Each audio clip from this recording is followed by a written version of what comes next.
Chapter 443. I understand the concerns in your heart. But you're sick, and you can't recuperate properly because of me.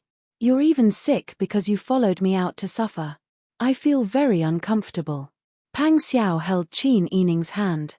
He could only see her abnormally flushed cheeks due to her low fever, the sweat on her forehead, and her pale lips. Qin Yining smiled and shook her head. She shook his large, rough hand. Why do you think that way? You and I are husband and wife. Husband and wife are one. No matter what you do, I will be with you. Sister Yi, don't you like me being with you? I like it. Of course I like it. Pang Xiao's voice was low and gentle, revealing his deep love for her. Qin Yining smiled brightly and said, then it's fine. I also like being with you. Isn't that enough? Moreover, how can people not get sick when they eat grains? If I didn't follow you out, you wouldn't know anything if I didn't tell you when I got sick at home, right? Not knowing doesn't mean you haven't been sick.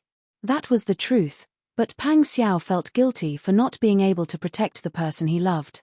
Although he thought that in his heart, he still smiled and said, whatever you say is right. Qin Yining rolled her eyes at him. What do you mean by whatever I say is right? I'm always right.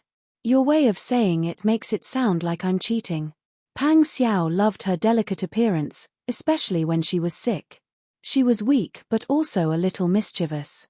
When she spoke to him like this, her voice was delicate and soft, and even a little hoarse, as if she was acting coquettishly.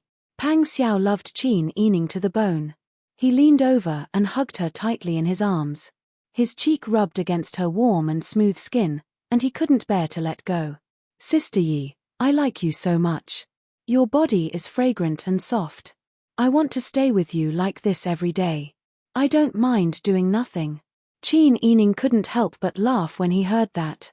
So now you understand why there were those emperors who didn't attend court early in history, right? Pang Xiao buried his head in her neck and nodded with a smile. His warm breath sprayed on her body. Qin Yining couldn't help but smile. He couldn't help but kiss Pang Xiao's forehead.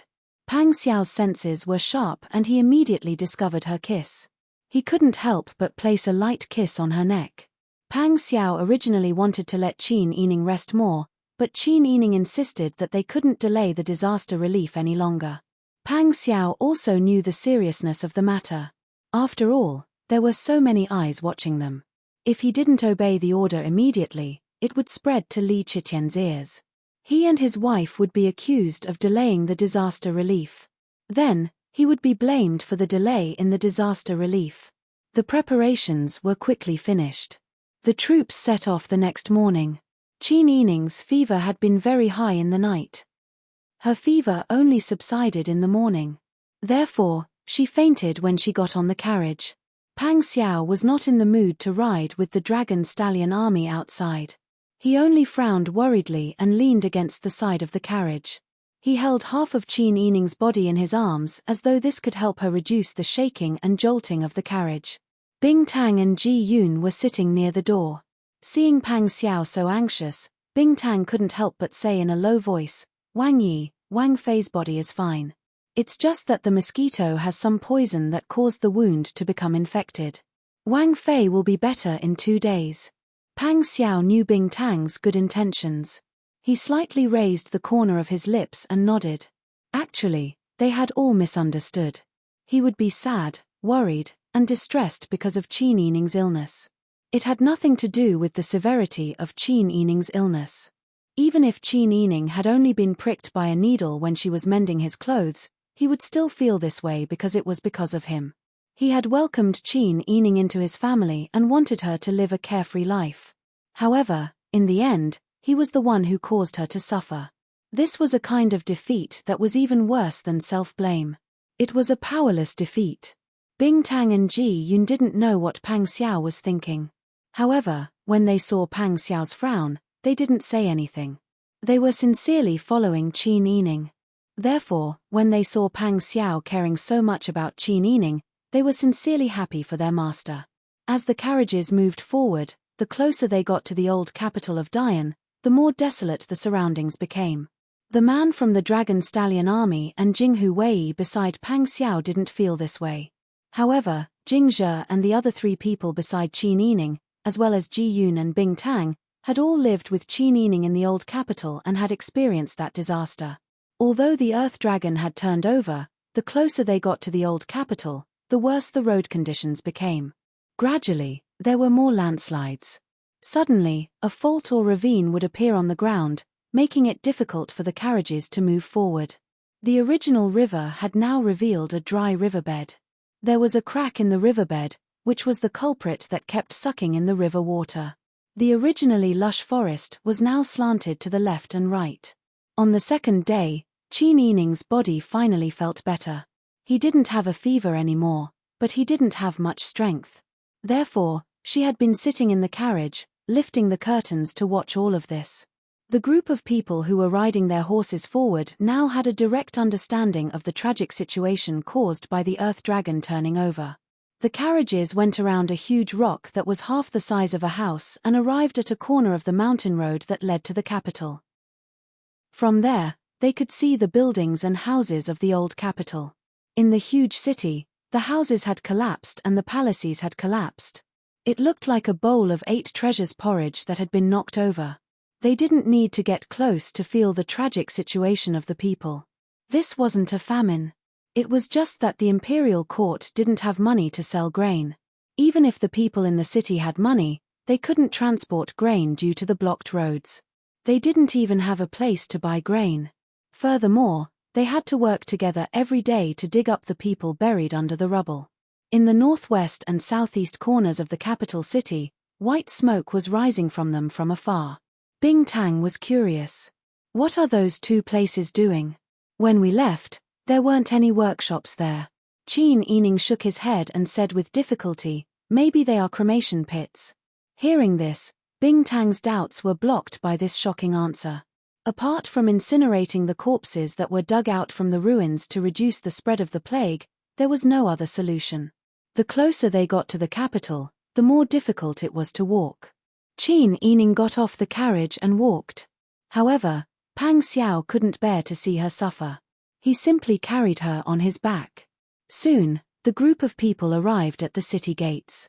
After the Earth Dragon turned over, the surface of the originally sturdy city walls was shaken. The walls were peeled off and several cracks appeared. Chapter 444. Qin Yining's lips trembled as he gazed at the familiar city gates and streets. The bitterness and sadness in his heart flowed through his entire body like magma. This was a place plagued by disasters. The people who lived here not only had to suffer from the chaos of war, but they were also constantly tortured by all kinds of natural disasters. Could it be that the heavens really wanted to exterminate everyone? Although she didn't live in the capital for too long, she still treated this place as her hometown after she returned to her ancestral home. Although the time she spent in this city was short, it was much richer and more exciting than her previous 14 years. It left a deep impression on her. Therefore, among the group of people, Qin Yining was the one who didn't want to see the old capital like this. Pang Xiao patted Qin Yining's shoulder before he turned around and instructed, "Let's enter the city. We'll head to the Yamen first." Yes. The originally spacious and flat street now had a deep hole in the ground. Most of the houses on both sides of the street had been reduced to rubble. The street was filled with an aura of death.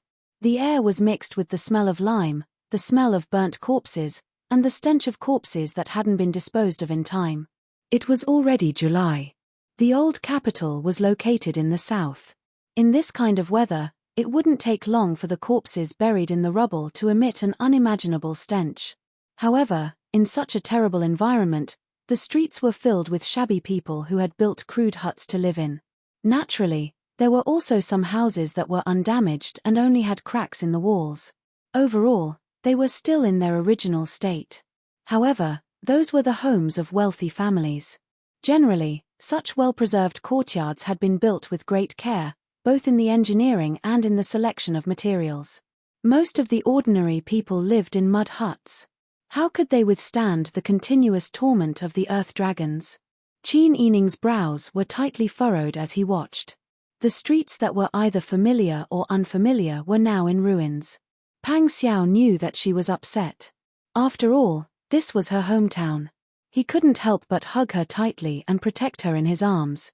On the way to the original Shuntian prefecture, which was now the old capital's prefectural yamen, the people who saw them were so hungry that they didn't even have the strength to lift their eyelids to look at them. They were too hungry. The supplies in the city were insufficient, and the roads leading to the city were blocked. There was a limited amount of food in the city, and the stores with food in stock were unwilling to open for business. Even if they had money, they couldn't buy food. However, the relief from the imperial court never came. They had surrendered to Daju on Dian. It was hard for them to have a sense of belonging in Daju. And now, just as they had expected, the Daju dynasty didn't think of the common people in times of crisis. Just like the former emperor of the Yang dynasty, he never cared about the lives of the people. So what if the sky was changed? Those who should be abandoned would still be abandoned. Along the way, Pang Xiao saw those sallow and emaciated refugees, and a few wrinkles appeared between his slender brows. Sister Liu, Sister Liu. At this moment, there was a weak cry from the side of the road. Everyone looked towards the source of the sound, only to see a few refugees rushing towards a remote alley in the corner. In the alley, a shriveled woman was hanging from a thick branch with a belt around her waist. Her tattered skirt and bare feet swayed in the shade, and there were a few scattered bricks and stones under her feet. Qin Yining exclaimed and covered her mouth. Then, Pang Xiao covered her eyes with his hand. Huzi hurriedly ran over to ask, and soon returned dejectedly. He whispered to the refugees who didn't even have the strength to cry. That woman was a widow. Last year, her husband died of starvation during the famine. The earth dragon turned over, and her son and mother were buried under the old house. She was the only one who worked as a servant for a rich family in the city. Luckily, she survived. However, the rich family couldn't afford a servant, so they drove her away. That woman didn't have any hope of surviving, and after so many days of starvation, she was in despair. Pang Xiao frowned and nodded. I understand. Let's go. The group continued forward, leaving those weak cries in the distance. However, how could there be no such tragedies in the city? A part of the wall of the old capital's magistrate's office had also collapsed. It was obvious that it had been repaired later. The gate of the magistrate's office was tightly locked, so Pang Xiao ordered someone to knock on the door. The person inside answered weakly. When they found out that the visitor was an imperial envoy, they hurriedly opened the door together. A few pale-faced men hastily looked behind Pang Xiao and his men. But they only saw a horse-drawn carriage and horses. They didn't see any provisions. Disappointment flashed through their eyes, but they still respectfully invited them in and carefully closed the gate. The local official that Li Chitian arranged to be in the old capital was surnamed Gong, named Yu, and given the courtesy name Zhongtong. He was 40 years old and was a jinsha during the Biji dynasty. He had always been put in an important position by Li Chitian, and was made the magistrate of the old capital. He was in charge of the old capital and several surrounding counties. Seeing Pang Xiao's group arrive, Gong Yu hurriedly came out to greet them. Both parties exchanged pleasantries before entering the front hall. Gong Yu went straight to the point and asked, "Did Wang Yi bring any provisions with him this time?" Pang Xiao smiled bitterly and sighed. He could not directly say that Li Chitian had not allocated any provisions, so he could only say, this king was worried about the situation, so he came first. The provisions prepared by the Ministry of Revenue should arrive soon. Gong Yu did not suspect him and sighed. It must have been a difficult journey. Otherwise, it would not have taken so long. Pang Xiao understood the meaning behind his words, and his smile became even more bitter. This king was forced to do something beyond his ability. Previously, Your Majesty appointed the County King of Yang as the disaster relief ambassador, but who knew that the County King of Yang would rebel and escape halfway? Because of this, it took a few days. Your Majesty then appointed this king as the disaster relief ambassador, taking over the County King of Yang's mission. So that's how it is. Gong Yu finally understood. That County King of Yang is too ungrateful. Your Majesty placed him in such an important position and trusted him. He thought that he was familiar with this place, so he arranged for him to come. It was for the sake of the safety of the people. But he actually used the road to escape. Seeing Gongyu like this, Pang Xiao knew that he was a straightforward, hot-blooded, and righteous person. To work with such a person, one had to be straightforward, and it happened to be the way he liked to work. Ah, don't mention him. Pang Xiao sighed and asked, how is the situation in the city? This king has not seen any relief gruel stalls along the way. Gongyu smiled bitterly and shook his head. He said gloomily, Wang Yi, you don't know. The old Dian capital has been emptied. During the famine last year, 60% of the people died.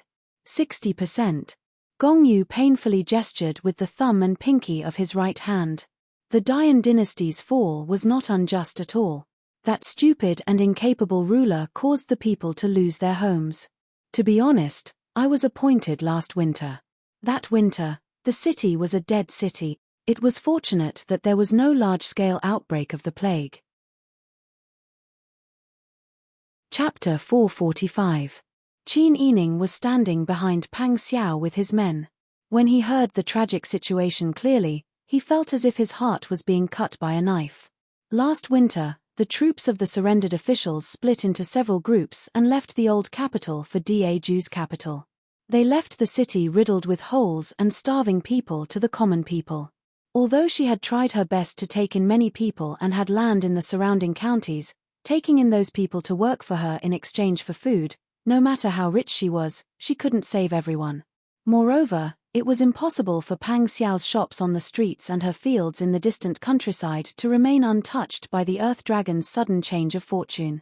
Their losses were already so great. The harm that the common people suffered was even more unpredictable. Perhaps it was just like what they saw with Sister Liu when they first entered the city. Many people would rather end their suffering in such a resolute way and reunite with their deceased family members. Amidst the heavy atmosphere in the room, Gongyu continued, Wang Yi, the imperial court did not send any relief rice. The famine last year had already emptied the old capital. Although more than half of the common people died, the remaining people still need to eat every day. The location of this place is also special because it was once the capital of the Dian dynasty. Many of the wealthy families living here were once high-ranking officials of the Yang dynasty. Some of those officials were unwilling to become officials in Daju's imperial court. There were also some who were truly old and retired from their posts at home.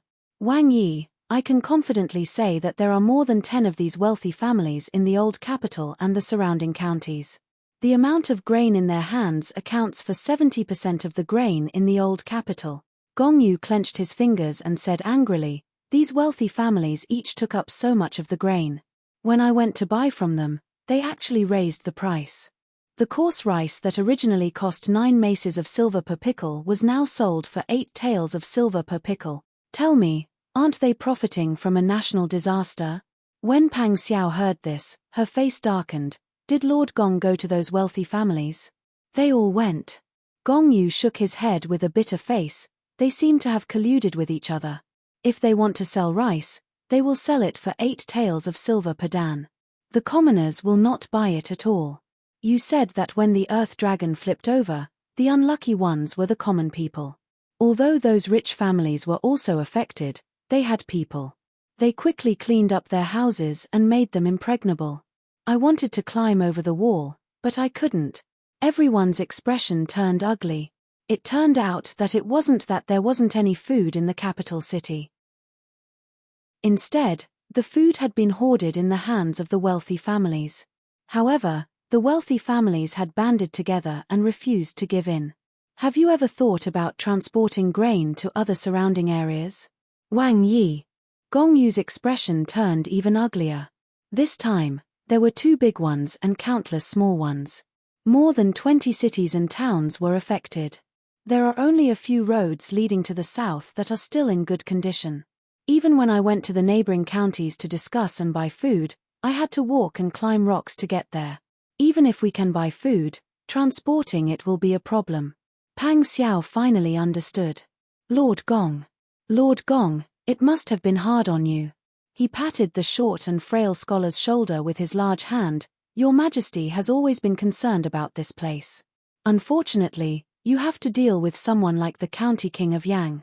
I'm sure that even if this king doesn't say it, Lord Gong is well aware that the state treasury is empty after years of war.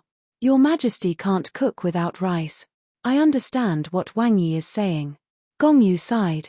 Then, he stood up and said in high spirits, it is precisely during these difficult times that we, as subjects, need to work hard. You don't have to put it in a good way. Don't mention anything about sharing your Majesty's burdens. I pity the common people. Turning around abruptly, Gong Yu looked at Pang Xiao and smiled bitterly. Wang Yi didn't see it. The common people in this city have suffered too much. After being seized by that bunch of bastards from the Yuchi family, we were exploited for so many years. There was a drought and a famine. Just as things were turning for the better, we were struck by an earthquake. Tell me, this lowly official saw it with my own eyes. Even this lowly official couldn't bear to see those miserable conditions. Unfortunately, I don't have the ability. At this juncture, I don't have money or food. I don't have the ability either. To put it bluntly, even if I had money, I might not be able to buy food. At this point, Gong Yu's face was full of tears. He lay on the table and cried. The bailiffs and constables around him also wiped their tears. Even the men from the Dragon Stallion army that Pang Xiao brought with him lowered their heads sadly. Qin Yining pursed his lips. Seeing all this, he secretly made a decision. Pang Xiao let Gong Yu cry for a while before sighing, Official Gong, you don't have to be sad. What we need to do now is to look forward.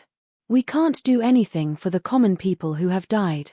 What we need to do now is to let the common people who have survived live. Wang Yi. Hearing this, Gong Yu looked at Pang Xiao emotionally. Good. With Wang Yi's words, I am willing to follow Wang Yi and do my best. We are all doing this for the common people. What's there to follow?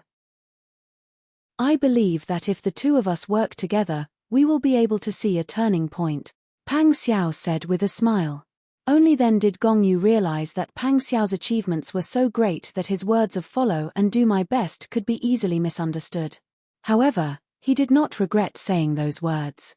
This was because this war god Wang Yi looked like a reliable person. He was not like those people who only fished for fame. In his heart, he truly cared about the common people's lives. After the official business came to an end, Pang Xiao called Qin Yining over and introduced her to Gong Yu. Official Gong, this is my wife. Gong Yu had already seen Qin Yining. After all, she was such a great beauty. As long as one's eyes were not impaired, one would be able to see her at first glance. At first, when she came in with Pang Xiao, Gong Yu had some doubts in his heart. He thought that she was a concubine brought by Pang Xiao. Who knew that she was actually the princess consort? So it's the princess consort. Sorry for the disrespect. Gong Yu bowed. Qin Yining curtsied in return. Gong Yu quickly moved to the side to avoid her. Princess consort, this is not appropriate. It is appropriate. Official Gong has been guarding the old capital. Although the situation of the disaster victims is bleak, everything has been handled in an orderly manner. We came late. This place is all thanks to Official Gong's support. He was able to prevent the common people from getting infected and spreading the plague. Official Gong has worked hard and contributed greatly. This concubine is just a woman and can't help with official matters. Official Gong is a meritorious official. How can you not accept this concubine's bow? Qin Yining curtsied again as she spoke. Gong Yu helplessly avoided her again. However, his heart was warm. It seemed that the rumors could not be completely trusted. Prince Zhongshiren and the princess consort were not unreliable people like the rumors said. Prince Zhongshiren was not cruel, and the princess consort was not seductive. They were both people who were very considerate of the common people. Wang Yi, you can stay in the back office for the next few days. This subordinate will let my wife arrange your accommodation. Chapter 446. Gong Yu's wife, Jiang Shu, was in her early 40s. She was a tall, plump, and charming middle-aged woman. However, although she still retained her charm, Jiang Shu's age was clearly much older than Gong Yu's. Gong Yu had no children, only 3 daughters. The eldest and second daughters were already married. Jiang Shu lived with Gong Yu's youngest daughter, Gong Miao, in the back yamen. The mother and daughter took care of old Madam Gong together. Pang Xiao and Gong Yu were discussing what to do next in the servant quarters. Qin Yining took Bing Tang and Ji Yun and followed Jiang Shi into the back yamen. Wang Fei, you must be tired from the journey. Later, this concubine will order someone to prepare hot water for Wang Fei to wash up. You will feel more relaxed. Qin Yining smiled and shook his head, saying, Gong Furen, please don't be so courteous. Now is the time of the disaster. The water in the well will be muddy. You should save the water that can be used to wash up. There's no rush. Jiang Shi was surprised to hear this. She had never seen a girl as beautiful and exquisite as Qin Yining in her life. She had thought that with her beauty, she would be arrogant before she was married. Now that she was a Wang Fei, her arrogance would multiply. She would be harder to serve. Who knew that she had misjudged? Qin Yining continued, I heard that old madam is also in the back yamen. Could Furen please introduce me to her? I want to pay respects to old madam. Jiang Shi was even more surprised when she heard this. Wang Fei's status is noble. We should be the ones paying respects to Wang Fei. Furen, what are you saying? I am young and a junior. Naturally, I have to pay respects to the elders. Do I need the elders to pay respects to me? That would be too much for me. Besides, Gong Daran has defended the old capital. Wang Yi and I admire him very much. Old Madam has contributed greatly to teaching such a loyal and virtuous official like Gong Daran. Whether it's for public or private reasons, I should be the one paying respects to Old Madam. Jiang Shi was touched and moved when she heard this. She had been worried that the mistress who would not be easy to serve was such a transparent person. This was a pleasant surprise for her. Since Wang Fei has said so, if I stop you, it will seem distant. That's right. In the future, Wang Yi and I will have to disturb you for a period of time. If Gong Furen is always so polite, then we will feel uncomfortable living here. His Highness and official Gong have fought side by side. They are colleagues and friends. Since the two of them are so close, we naturally should not be estranged. Wang Fei is right. Jiang Shi smiled and said, My daughter Miao is accompanying her grandmother right now. If Wang Fei doesn't mind, would you like to come with me? Thank you, madam. Jiang Shi led Qin Yining around a corner and walked towards the main room in the back courtyard. As she walked, she introduced, This is it. Usually, Daran and I live in the side room. My mother-in-law lives in the main room. Mother-in-law comes from a family of farmers and scholars and is very reasonable. She treats me like her own daughter. I am disappointing and only gave birth to 3 daughters for Daran. My mother-in-law did not force Daran to take a concubine because she wanted a grandson. When I was young, after giving birth, I became fat and ugly. My mother was afraid that Daran would not like me and sent 2 skinny women. In the end, Daran sold them, saying that the family was too poor to support extra people. Speaking of this, Jiang Shi suddenly realized. She was chatting about daily life to show intimacy, but she did not know if Prince Zhongshiren had a concubine. If Prince Zhongshiren had a bunch of concubines and she showed off how loyal her husband was in front of Wang Fei and how good her in-laws were, wouldn't that be slapping Wang Fei's face? Jiang Shi hated herself for speaking so bluntly. She had not changed her bad habit of speaking without thinking for many years. Who knew that? Qin Yining smiled and said, as expected, birds of a feather flock together. No wonder Wang Yi and Gong Daran hit it off. My mother-in-law and great-mother-in-law also treat me like their own daughter. Wang Yi is even more unwilling to get involved with other women. However, my great-mother-in-law is very powerful. If Wang Yi really did that, perhaps even my great-mother-in-law would beat him. Really? There is such a powerful old person. Yes. The two looked at each other and smiled. Jiang Shi's heart relaxed greatly. Her impression of Pang Xiao and Qin Yining improved because Jiang Shi felt that a person who was filial to the elderly would not have a bad character. Even though Prince Zhongshan was infamous, how could one believe all the rumors that came from outside? When the two reached the top of the stairs, Jiang Shi brought Qin Yining into the room. Mother, Prince Zhongshian's consort is here. Qin Yining followed closely behind. When he saw the half-new tables, chairs, and simple decorations in the room, he gained a better understanding of Gong Yu's honesty. On the couch next to the window in the room, an old woman in her 70s with white hair was taking off her shoes. A little girl who looked to be around 10 years old was helping the old woman put on her shoes.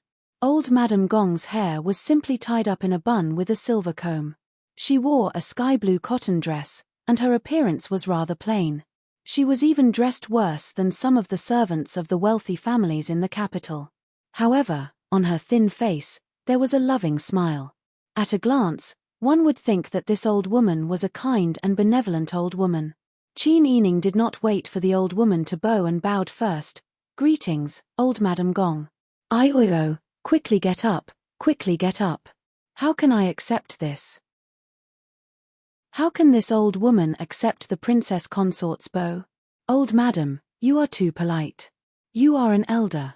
As a junior, I should greet you. Please get up.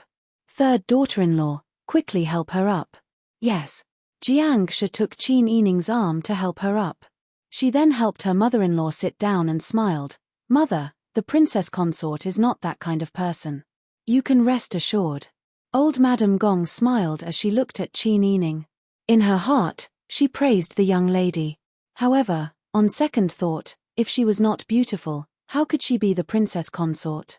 Because Qin Yining's age was the same as old Madame Gong's granddaughter's age, Qin Yining was polite and did not put on airs. Moreover, she was patient with the old woman and knew how to make the old woman happy. Therefore, after chatting for a while, old Madame Gong became very close to Qin Yining. Old Madame Gong then introduced the girl beside her to Qin Yining. "This is my granddaughter, Miao." Gong Miao was very thin. When she looked at people, her eyes were timid. She was somewhat afraid of strangers. However, she still gave a curious and friendly smile. She bowed and greeted, "Princess consort." Qin Yining then put a mutton-fat jade bracelet on Gong Miao's wrist. "This is not something good. Miao, take it and play with it." During this period of time, she had been living in the yamen and would disturb the host's family. It was reasonable for her to give Gong Miao a greeting gift. Old Madame Gong and Jiang Shi repeatedly declined. However, in the end, under Qin Yining's kind words, they still could not refuse. "Princess consort." At this time, Ji Yun's voice came from outside the door. Qin Yining smiled and said, "What is it?"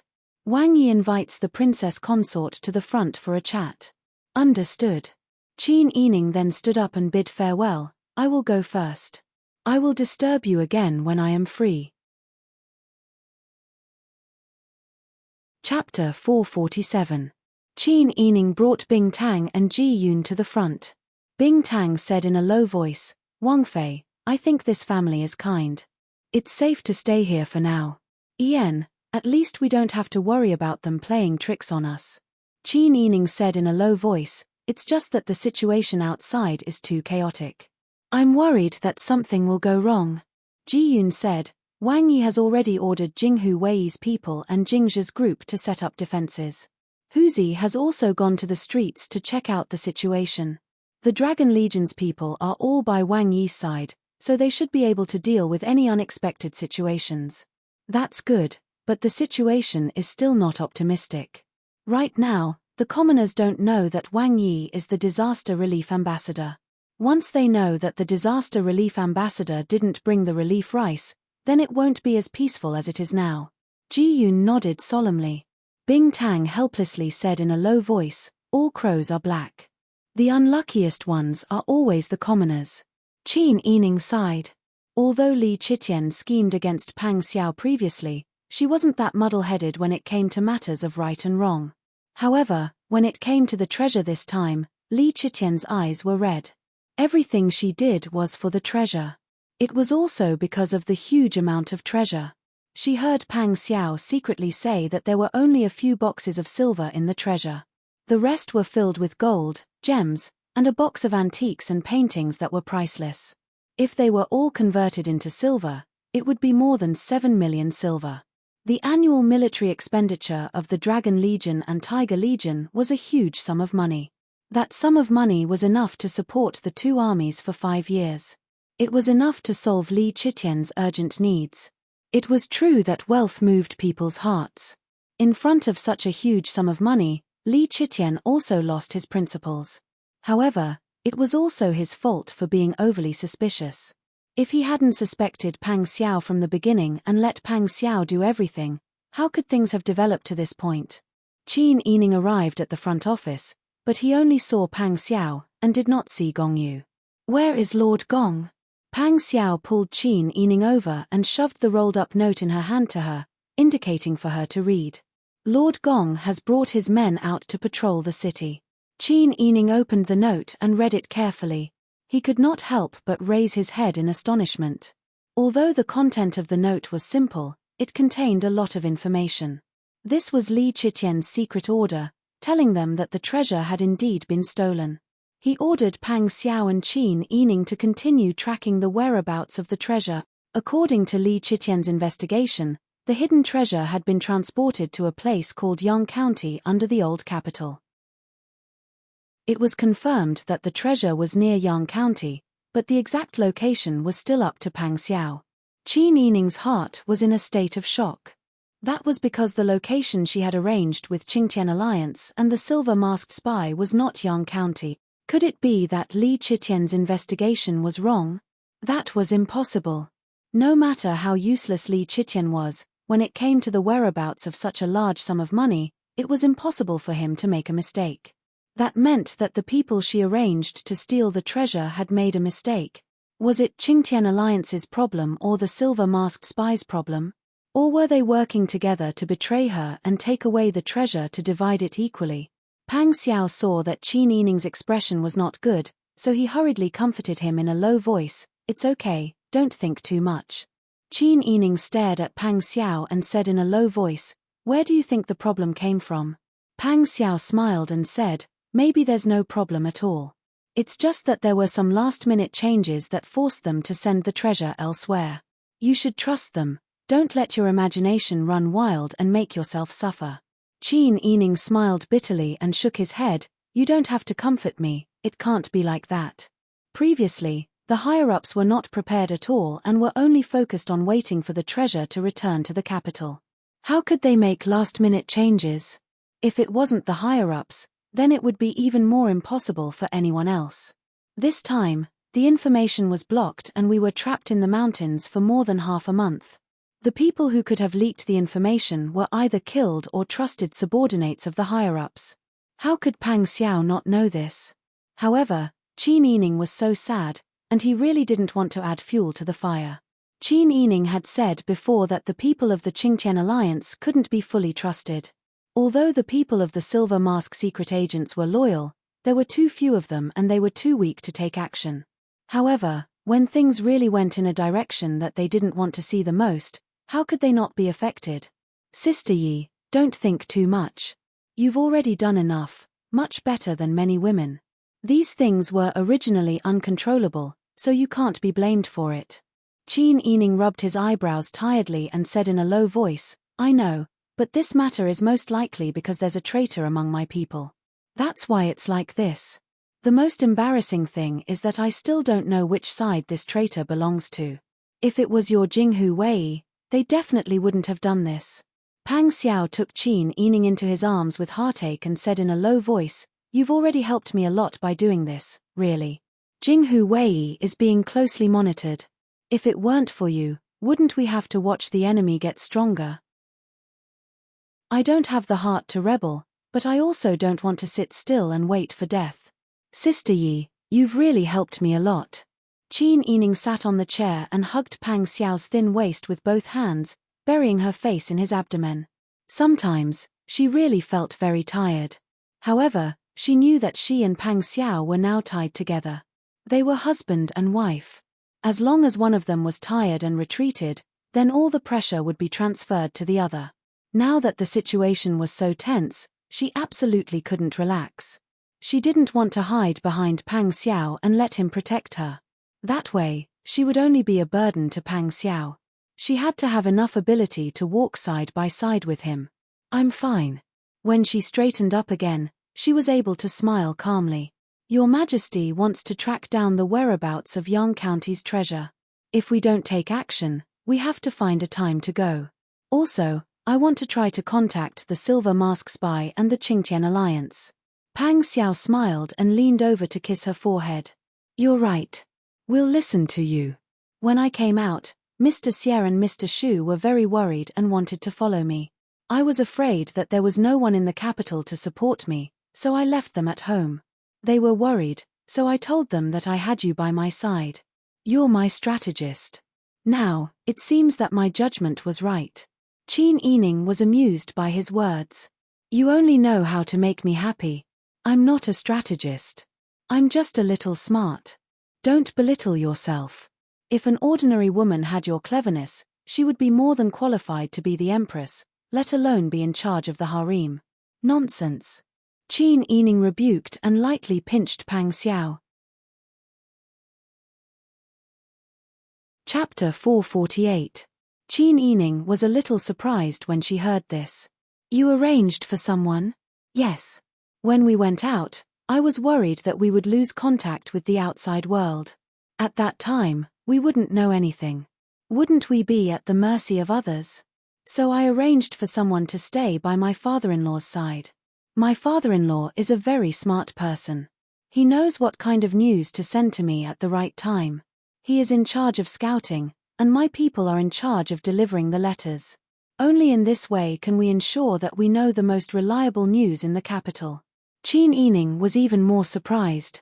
This matter was actually the work of Qin Huayuan. When did you discuss this with my father? You didn't even tell me. To tell you the truth, my father-in-law told me about this idea first, and then I thought of it.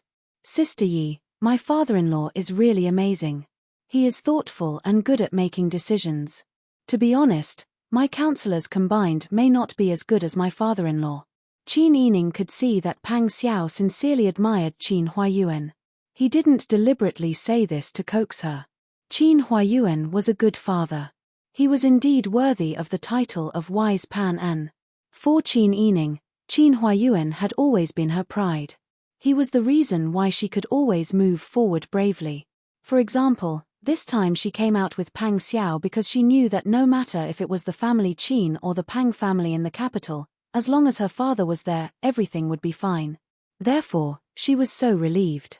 Qin Yining smiled and said, before we went out, I saw that you and my father were always meeting each other. It turns out that you had so many secret plans. Why didn't you tell me? What are you talking about? I didn't have any secret plans. Pang Xiao finally made his wife happy. His mood also improved a lot. They burned the note of the secret edict. They whispered to each other again. On this day, they didn't do anything else. They simply ate some porridge and went to bed early. This was the first time in a long time that he had slept in a proper bed. Qin Yining was so tired from the long journey that he fell asleep almost as soon as his head touched the pillow. Pang Xiao's body was strong, so traveling was not a problem for him. Therefore, he was still full of energy at this moment. However, Qin Yining was sleeping beside him like a warm and fragrant ball of jade. He had to be careful when he held her in his arms. How could he have other thoughts? It was a good night's sleep. The next day, Pang Xiao went to the front office to discuss business with Gong Yu. Lord Gong, although we don't know when your Majesty's rice will arrive, we should still set up a porridge stall and a medical shed. There are people starving to death every day, we can't just watch them starve to death. Otherwise, even if your Majesty's relief rice and silver arrived, the people who died would have died in vain. Wang Yi is right. Gong Yu nodded in agreement and said, this official didn't dare to do anything before because I wasn't sure. The food in our granary is only enough for the people in the city to eat porridge for 10 days. This hasn't even taken into account how many people will arrive. We didn't set up a porridge stall before because this official ordered people to check. Every family still has food and can pick wild vegetables to fill their stomachs. It should be able to last for a while. That's why we thought of saving the rice for when they really can't last. It can also help them prolong their lives and wait for your Majesty's rescue. Pang Xiao agreed and said, Lord Gong is right. Your method is correct. At this time, we can't just say that we want them to eat until they are full. Instead, we want more people to survive. When the silver and food for the disaster relief arrives, the problem will be easily solved. As he spoke, Pang Xiao took out a stack of banknotes and handed it to Gong Yu. Gong Yu looked at the stack of banknotes in shock. His lips trembled as he said, "Wang Yi, this is..." When we left, the princess consort sold the betrothal gifts and the valuable items in the dowry. Together with the silver from her dowry, the fields and shops, and her ancestral home, she gathered this amount of silver. Oh, there is also the silver that this king earned from the wars over the years. However, you also know that in the past, this king led the Tiger Army and had 100,000 men under his command. He earned a lot of silver and spent money like water. He didn't save much. These banknotes are worth 1,000 taels each. There are 50 banknotes in total. That's 50,000 taels of silver. Lord Gong, quickly use this silver to buy food. I believe that this silver will allow more people to survive. Wang Yi. Gong Yu's lips trembled. His eyes quickly turned red and tears almost immediately flowed down. The advisor at the side was already moved to the point of tears. The 4 bailiffs on duty also started sobbing. They were all locals. Their mothers and fathers had all suffered in the disaster. Some of them had lost their loved ones, while others were luckier. Their families were still alive, but now they could barely afford to eat. Pang Xiao's 50,000 taels of silver was enough to mobilize an army to fight a war. Although the current situation was that transportation was difficult, and the price of food had increased dramatically. The disaster area was in a state where even if one had money, they couldn't buy food. But even so, they didn't see any of the local wealthy families donating money. They also didn't see any of the officials in the imperial court donating money. In their impression, Pang Xiao was still the enemy who led the army in and destroyed the Dian dynasty. But now, it seemed that they were very lucky to be able to be a subject of Daiju and receive the sincere treatment of Pang Xiao. Pang Xiao was a military general. A military general's mission was to fight on the battlefield. Your Majesty's one sentence, Pang Xiao would be like a sharp blade that would strike wherever he pointed. Did the mistakes of the previous wars really have to be blamed on such a righteous person who cared about the people? Wang Yi is so righteous. You're actually willing to donate your family's wealth for disaster relief. This humble official simply can't raise my head in front of Wang Yi. What are you talking about? When there's a disaster, we have the money to donate, and the strength to contribute. Lord Gong's hair has turned white from anxiety because of this disaster relief. This king came late, so what's the point of donating some money? Our goal is the same. We all want the people to survive. That's enough. Wang Yi. Okay. This humble official will definitely report this matter to Your Majesty. We can't let Wang Yi contribute silently. Advisor Lu also said, and the people in the city. When we give out the porridge, we should let everyone know where the money to solve the urgent situation came from. Pang Xiao waved his hand. This is all arranged by Your Majesty. What does this king do count as? Gong Yu and Advisor Lu both understood. Pang Xiao did this not because he wanted to be meritorious, but because he didn't want to make any mistakes. He only hoped that the people would be able to benefit from it. If he really publicized it, it would instead cause the people in the imperial court to criticize him behind his back, saying that he had ulterior motives for winning over the people. Both of them understood and were moved. But on the surface, they nodded and said, "Yes, it's all arranged by Your Majesty." Pang Xiao and Gong Yu discussed the order of inspection in the 4 districts under the old capital. But would this matter really be kept a secret even if Pang Xiao didn't allow it to be publicized? When the 4 bailiffs on duty returned home, they told their families about this matter. Family members always had friends, and friends also had friends. It was clearly a secret that I'll only tell you and you don't tell anyone else, but it was inadvertently publicized. Chapter 449. Qin Yining was dressed in a simple light green cotton robe and a black veil hat. She was dressed like an ordinary woman and stood at the corner of the street with the 4 silver-masked secret agents, Bing Tang, Ji Yun, and Jing Zhe. Jing Zhe asked in a low voice, "Madam, should we continue to spread the news?" They were afraid of exposing their identities outside, so they all addressed Qin Yining as Madam. Qin Yining nodded and said, "Continue." We can't let Master take the blame for others. He doesn't want to spread the news, but we can. Dahan said in a low voice, I'm just worried that the higher-ups won't like Master's achievements and will be jealous again. Dahan was the most experienced of the 4 silver-masked secret agents who followed Qin Yining, and he was also the best at analyzing the situation. Qin Yining was amused by his words and couldn't help but laugh. That person wants to use the policy of fooling the people and make everyone think that they are blind and deaf. Otherwise, it will be difficult to control them. However, he doesn't think that no one is a fool. Is it hard to tell who is truly good to you and who is not? To determine how a person is, you only need to look at what he does, not what he says. And to determine how a person in power is, you only need to look at what the people eat and what they wear. At this point, Qin Yining turned around and led the group to the yamen. He said in a low voice, right now, everyone is hungry and homeless. Every day, they are on tenterhooks, but a certain person is still thinking about the treasure. These were all her trusted subordinates. Even if they didn't know everything, they knew most of it. Young man sighed and said, that's why there is a saying, when the people prosper, the people suffer. When the people perish, the people suffer. At times like this, the unluckiest people are always the ordinary people. That's right. Everyone agreed in a low voice, but their hearts were filled with desolation. None of them had never suffered before. Only Bing Tang was born with a silver spoon in her mouth.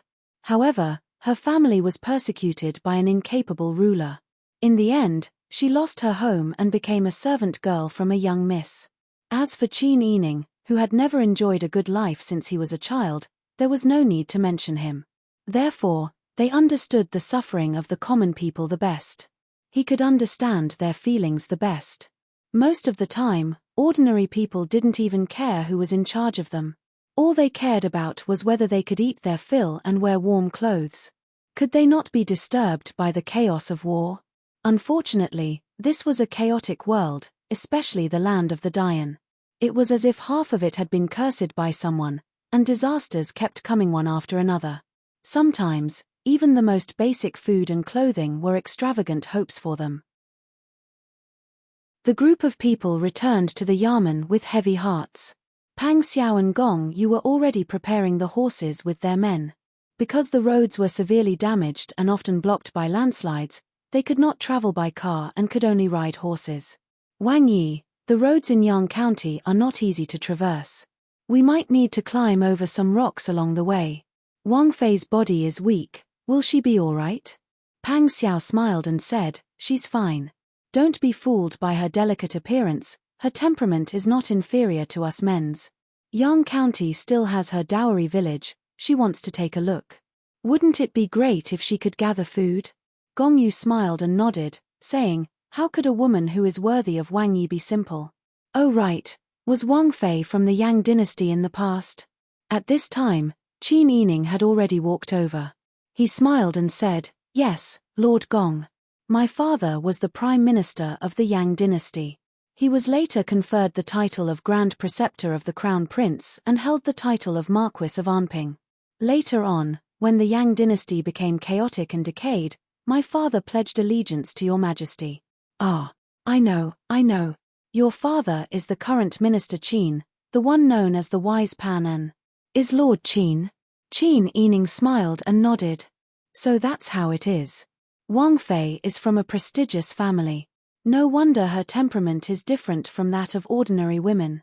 Then, the dowry and money donated this time, as well as the sale of this residence, were all done by Minister Qin. Qin Yining smiled and said, it's good that I was able to help. My father didn't want to make it public. When the guards heard this, they were once again grateful. Even the casual Jinghu Wei and the Dragon Stallion army admired Prince Zhongshuren and Lord Qin. They also understood why they didn't want to announce their achievements. They only wanted to do something for the common people. They didn't want to steal anyone's reputation and didn't want to invite trouble for themselves. It was this simple way of doing things for the common people that was even more moving. Pang Xiao led a red and docile mare over. Pang Xiao's black horse also followed and rubbed its long face against Qin Yining. Qin Yining was amused and couldn't help but stretch out his slender fingers to stroke the horse's manner. Her white hands were as white as snow under Black Cloud's black and shiny fur. Pang Xiao handed the mare's reins to Qin Yining and said, "My Black Cloud's temper is too bad. Although it likes you a lot, it will be dangerous if it becomes happy and starts running with you. This horse has good endurance and is docile. You can ride it." Qin Yining took the reins and smiled, "Okay, but you don't have to worry. My riding skills are not bad. In the past, I rode wild horses outside and even lived with a herd of wild horses for a period of time." As Qin Yining spoke, she put on her veiled hat and stepped on the stirrups. She flipped over and rode on the horse's back. She was wearing a short jacket and a long pleated skirt. When she got on the horse, her skirt fluttered like a butterfly spreading its wings. People couldn't take their eyes off her. She sat upright on the horse's back and gave people a valiant and heroic feeling. Pang Xiao's eyes lit up. She patted Qin Yining's hand and jumped onto Black Cloud's back. At this time, Huzi also helped Bing Tang onto the horse. He couldn't help but tease her, "Luckily, I taught you the basics. Otherwise, you wouldn't be able to keep up with us." Bing Tang rolled her eyes and said, "It was Madam who taught me, not you." "Hey, how can you be so ungrateful? Who's ungrateful? Go."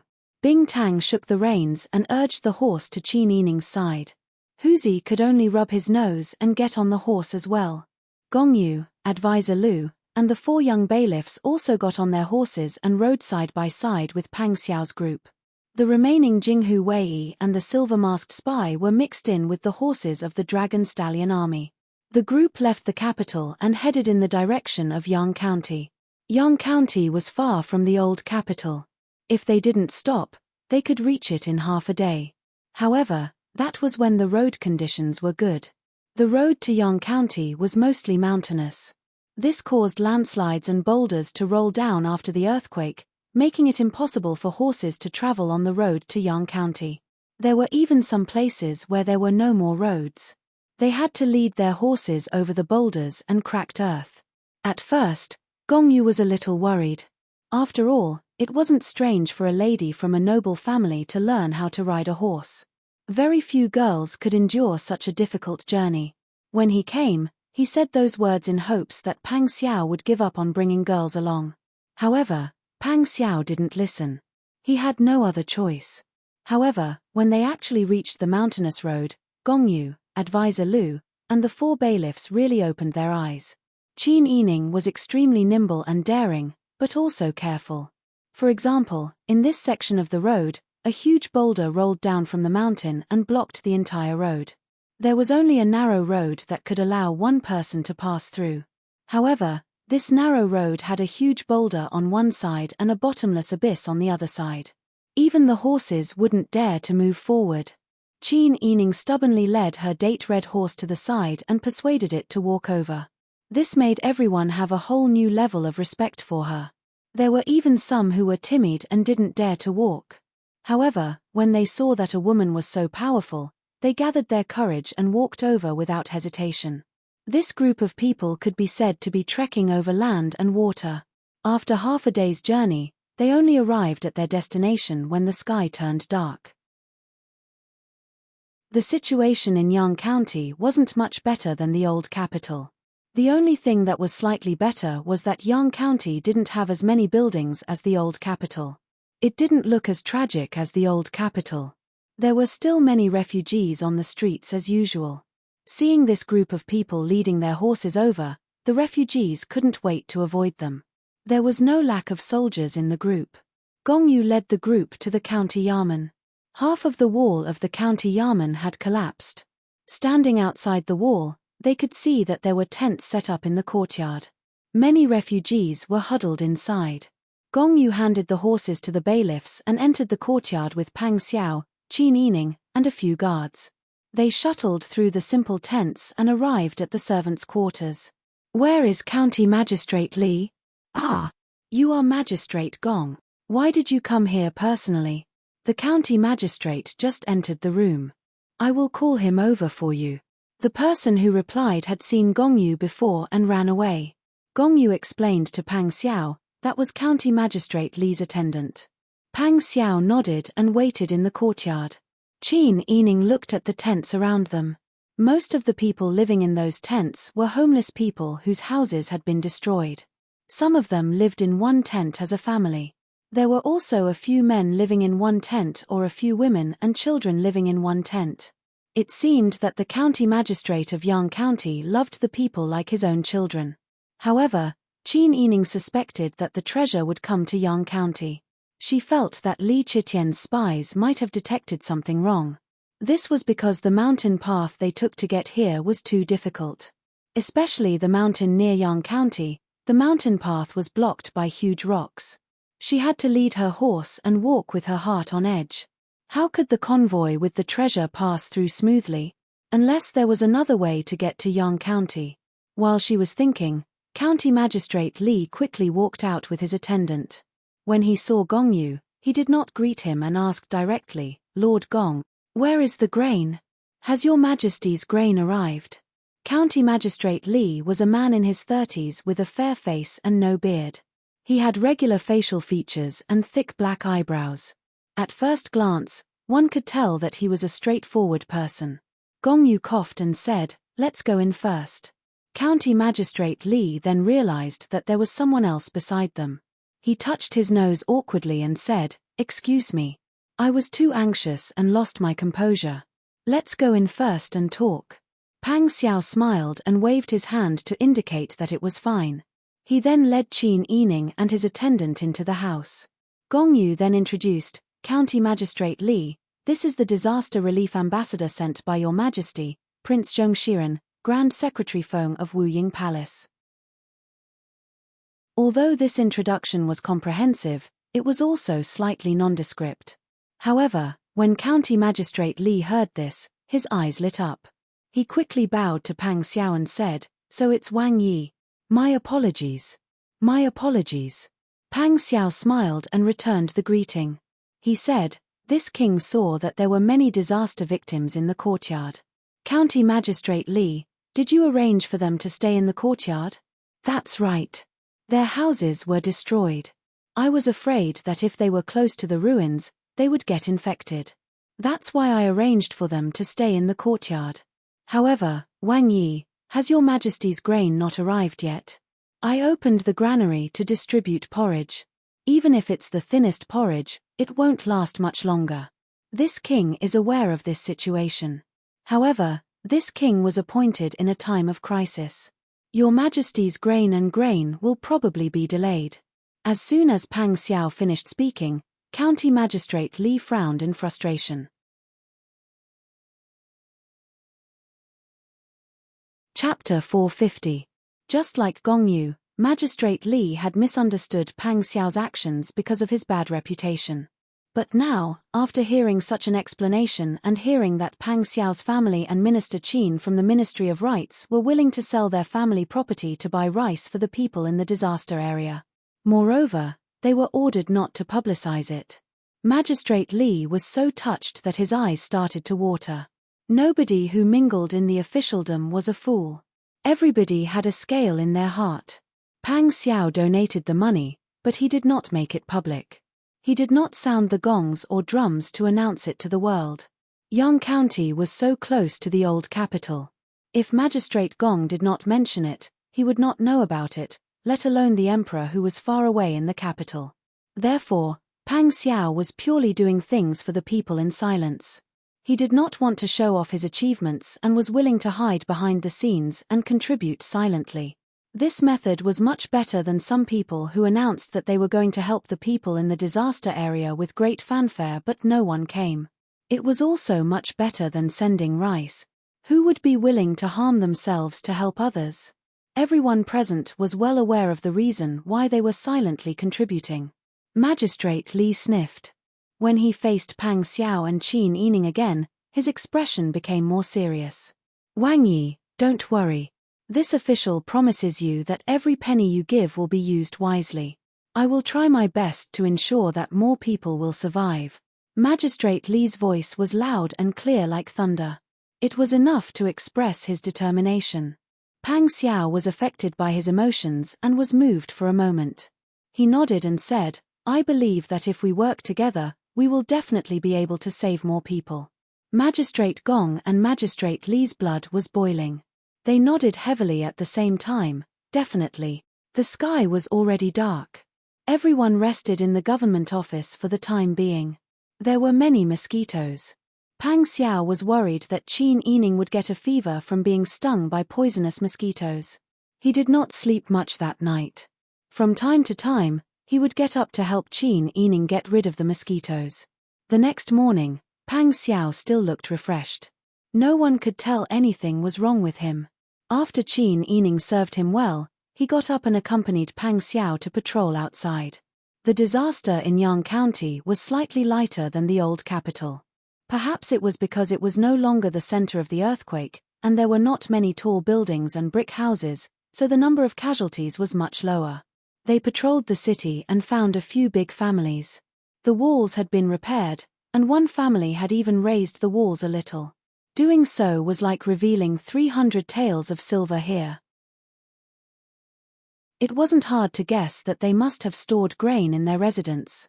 Magistrate Gong asked Magistrate Li, "Are the grain prices of the Ding and Pei families still the same?" County Magistrate Li nodded bitterly. Not only did he refuse to lower the price, but he also asked a few more times. He even had the intention of raising the price. Gnashing his teeth, Magistrate Gong cursed under his breath, "These filthy rich bastard. They used to exploit the people in Dian, and now they even dare to eat the flesh of the people. I think they just want to demand an exorbitant price from the government.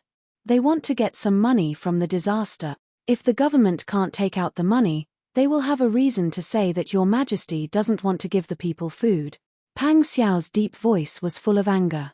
It was not hard to see his anger from the bulging veins on his forehead. Wang Yi's analysis is right. These filthy rich bastards don't deserve to be human. We should teach them a lesson. County Magistrate Li was young, so he was more impulsive. Pang Xiao was domineering and straightforward. His thoughts were the same as County Magistrate Li's. Hearing this, he said in a deep voice, "Don't worry, this king will go and talk to them later." He was on an expedition. If he was serious, he could intimidate people with just a glare. Seeing this, County Magistrate Li and Magistrate Gong became more confident. As long as Pang Xiao was willing to work hard, they believed that the people's food problem would be solved. For a moment, the two of them felt that Pang Xiao had a backbone after he arrived.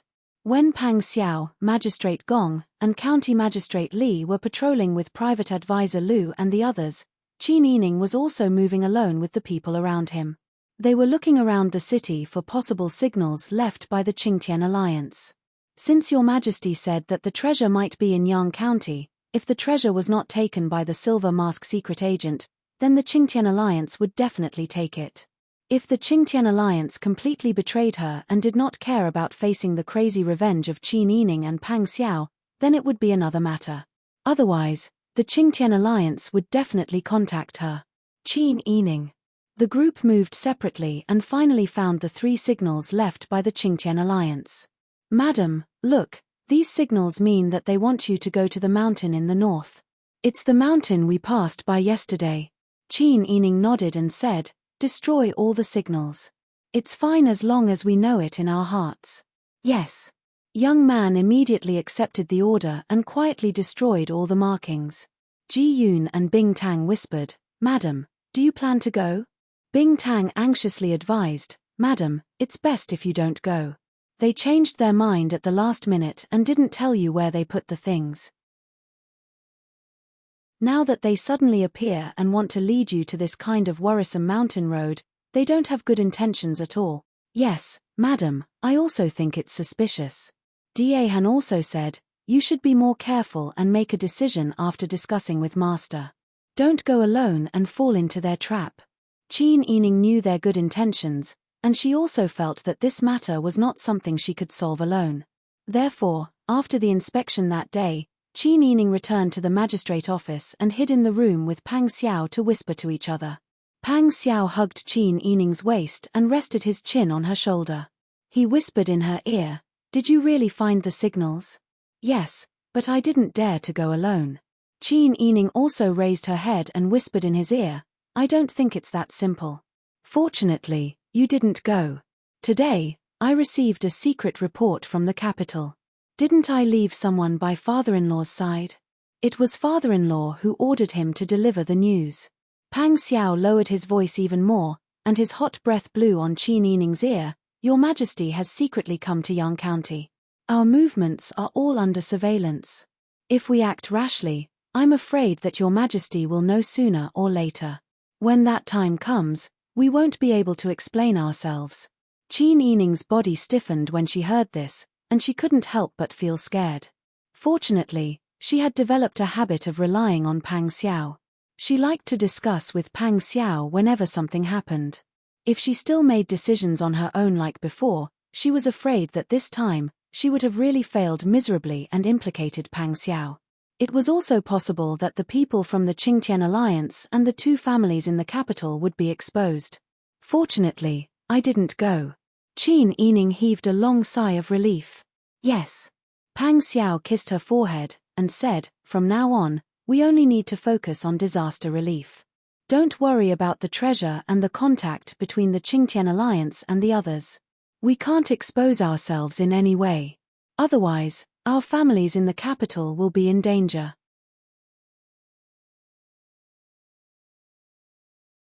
Chapter 451. Qin Yining felt a lingering fear. If she had immediately ignored the clues she had found, it was very likely that she would have attracted Li Chitian's attention. Even their actions of searching for clues might have fallen into Li Chitian's eyes and ears. Seeing her frown, Pang Xiao easily guessed what she was worried about. He couldn't help but touch her forehead to comfort her. Silly girl, what are you thinking about? Your subordinates are very experienced, so they definitely didn't expose their tracks. Moreover, the terrain of Yang County is very winding, and there are many mountain roads. It's not easy to find a path when it's still intact, let alone when the entire county is in chaos after the earthquake. Moreover, even if they left an informant, they would first monitor me, the big target, and then they would monitor you, the small target, and they might not be able to find you immediately. Qin Yining heard this and laughed. You know me the best. I don't need to say anything, but you know what I'm thinking. Of course. Pang Xiao proudly pinched her cheeks. I know what you're thinking with just one look. For example, if you think your husband is handsome and elegant, don't you want to kiss me? Shameless. Qin Yining greeted him with a soft fist. Pang Xiao held her soft fist in his palm, moved it to his lips, and gently kissed it. Don't worry, I'm here. Qin Yining's heart calmed down when he said that she didn't worry. She couldn't help but bury her head in his chest, breathing in his unique fragrance and masculine scent. She said in a muffled voice, I know. I'm not afraid, and I'm not worried. Pang Xiao's arms tightly hugged her, and his large hand gently patted her back. Other than Qin Huayuan, the rest of the people around her relied on her. She was very smart, and she could take charge of things on her own. She was even more decisive than many men. However, everyone forgot that no matter how strong she was still a young girl. And he was 8 years older than her. Did he want her to be on tenterhooks when she was by his side? Pang Xiao whispered in her ear as if he was making an oath, Don't worry, leave everything to me. She was like a well-behaved little animal, nodding in his arms. Her hair rubbed against his chin, causing a burst of itchiness. The two of them quietly spent a moment together, and then went out to arrange the disaster relief. Everything looked like the old capital, cleaning up the ruins, building the porridge and medical sheds. Everything was carried out in an orderly manner. Magistrate Gong even allocated a portion of the money donated by Pang Xiao to Magistrate Li. Magistrate Li had the same difficulties as Magistrate Gong had. A stone's worth of coarse grains price. Making. And they raised the price by 2 taels in just 2 days. Magistrate Li looked at Pang Xiao, Wang Yi, what should we do next? Pang Xiao rubbed his chin and turned to Qin Yining, we can only negotiate with them now. If only I still had soldiers in my hands. Qin Yining said angrily, so what if you have soldiers? With soldiers and horses, I'm a wolf with fangs. I'll eat people if I don't agree with you, I'll send my wolf cubs to those rich families. There's no need to negotiate. I'll just ask them if they want their lives or their money. That's enough to scare them into selling their grains at a normal price. Alas! If Wang Yi could bring soldiers here, then we wouldn't need to talk. We'll just rush in and catch those rich and heartless bastards. Wang Yi will be able to scare them into wetting their pants just by standing there. The bailiff couldn't help but agree. However, without military power, Pang Xiao was like a wolf without its fangs. Even if he had prestige, what could he do? Wouldn't he still be controlled by others? Magistrate Gong and Magistrate Li couldn't help but sigh when they heard this. They were just small officials outside the capital and didn't know much about the capital. However, Pang Xiao was a loyal and benevolent person. How could he do such a rebellious thing? It was understandable that the emperor was wary of him. However, not only did he delay important matters, but he was also wary of a meritorious official who had shed blood and sweat for the country. It was really disappointing. However, such a person who had been betrayed was able to donate such a large sum of money to buy food and medicine for the people in the disaster area. Moreover, he had done so before the country's relief rice and relief funds arrived. How could such a person not be deeply respected? Forget it. The only thing I can do now is to talk to them in person. I'll try to move them with emotion and reason. Then, I'll see if I can negotiate the price.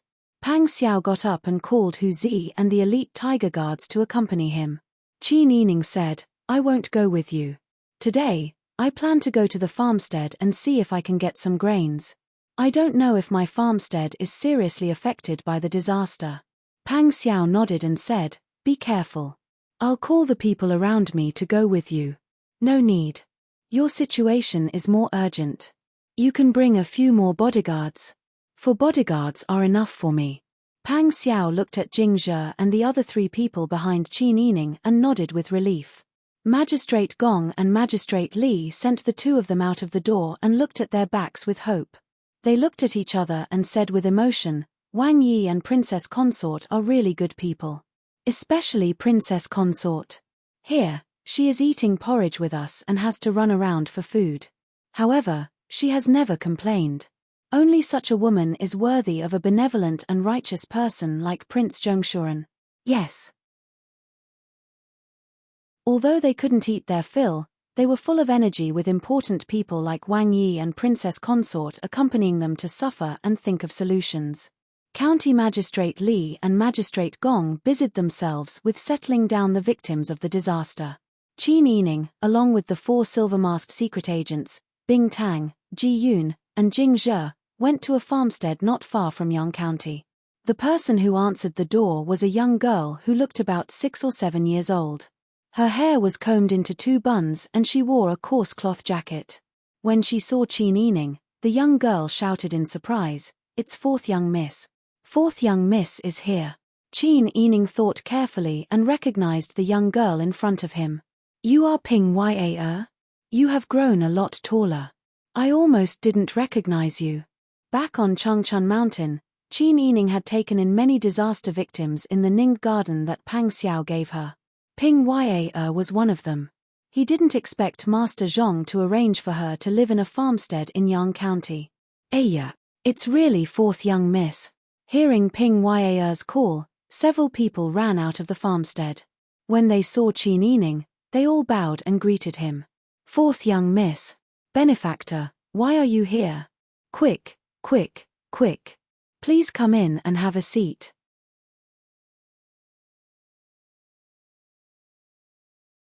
Chapter 452.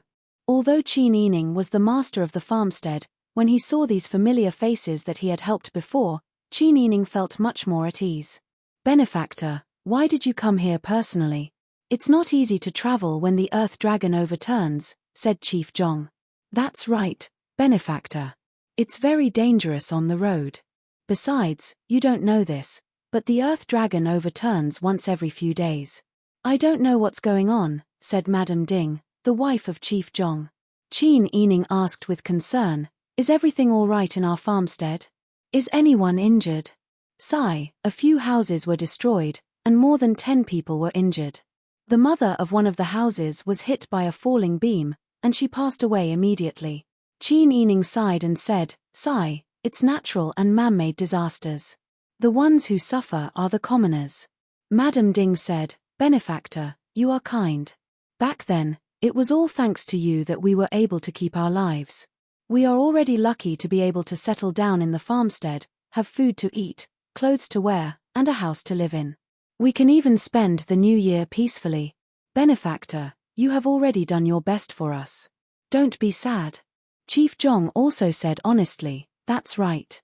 Our farmstead is still in a better state. It's all thanks to Master Zhong building us sturdy houses. Most of the houses are fine after the Earth Dragon overturns. That's good. Qin Yining sighed and said, I came here this time under Wang Yi's orders. The national treasury is empty, and your majesty did not provide any food or money for disaster relief. I believe all of you know about the tragic situation in the city. I can't bear to see so many people starve. Do we still have any extra food in our farmstead? Benefactor, there was a disaster last year, and we only managed to harvest one crop this year. We do have food, but not much. We do have some sweet potatoes. Qin Yining said, leave enough food for everyone in the farmstead. Help me load the rest into the carriage. I'll send it back to the kanji stall in the city later. I hope that more people can survive. Chief Zhong nodded and immediately went to do it.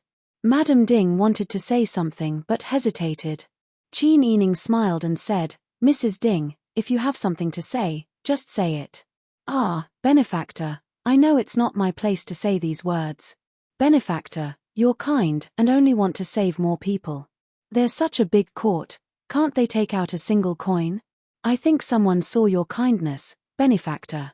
As long as you came here and saw the suffering commoners, you would naturally take out money to buy food. This is one of the reasons. Secondly, our ability is limited. Even if you donate all your food, it's impossible to save a lot of people. When they see the number of casualties, no one will be surprised. They will remember how much you donated, but they will only see how many people died. Sigh. I also know that these things belong to you, but I just can't bear to see my benefactor suffer. When Qin Yining heard this, he smiled emotionally and said, Thank you for your straightforward words, Mrs. Ding. I understand what you mean. I will carefully consider this matter. Also, Wang Yi will probably think of a way to solve the food problem. I just want to do my best to save as many people as possible before he thinks of a solution. You're a kind person. It was because of your kindness that we were able to survive. We will do as you say. When she said this, Madame Ding felt that she was really despicable. Could it be that only Qin Yining was allowed to use money to save her? Now that he wanted to save other people's lives, she was still acting like a villain. Qin Yining rested in the room for a while the people in the farmstead started to make preparations. Because the road conditions were bad, it was difficult for the carriages to travel, so the food was carried on the backs of the mules and horses. All the food added together was enough to fill a large carriage. Qin Yining pulled Chief Zhong to the side and asked in a low voice, We've packed so much. Do the people in the farmstead have enough to eat? Don't donate your rations just because of a word from me. Chief Zhong's heart was filled with warmth. Benefactor, don't worry. We'll follow your instructions and leave our rations. You don't have to worry. However, I heard that there's already an epidemic in the city. Benefactor, you're always walking around there. You must be careful. Qin Yining nodded with a smile and said, You too. Take good care of the farmstead. Don't be in a hurry to do anything during this period of time. Just focus on living well. As long as we're alive, we'll have plenty of time in the future. Yes. Qin Yining didn't dare to delay any longer. Since they had some food, they had to send it back immediately. Saving people was like putting out a fire. She didn't want to see the people sacrificed in vain because of an incapable ruler. The road was extremely difficult to travel. Fortunately, this group of people were all horses. If they encountered difficult roads, they could just lead the horses over carefully. However, even so, it was already afternoon by the time they returned to Yang County. Pang Xiao was worried about Qin Yining and had been waiting at the city gate. When he saw Qin Yining and his group returning with the horses with rations tied to their heads, a smile appeared in Pang Xiao's eyes. However, he felt even more heartache. You're back. Pang Xiao smiled and went forward to welcome them. Qin Yining dismounted from his horse and said with a smile, "I didn't expect you to come back first."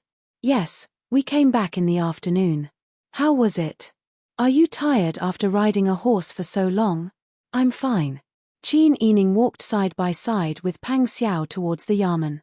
He chuckled softly and said, "It's just that the saddle is a little abrasive. I didn't think so in the past. Now that I've been living like a prince, I've become delicate." "How are you delicate?" "You're a delicate and soft lady, yet you have to suffer with me." Pang Xiao brushed her messy hair with his large hand. The two of them stood under the shade of a tree and watched their subordinates lead the horses forward.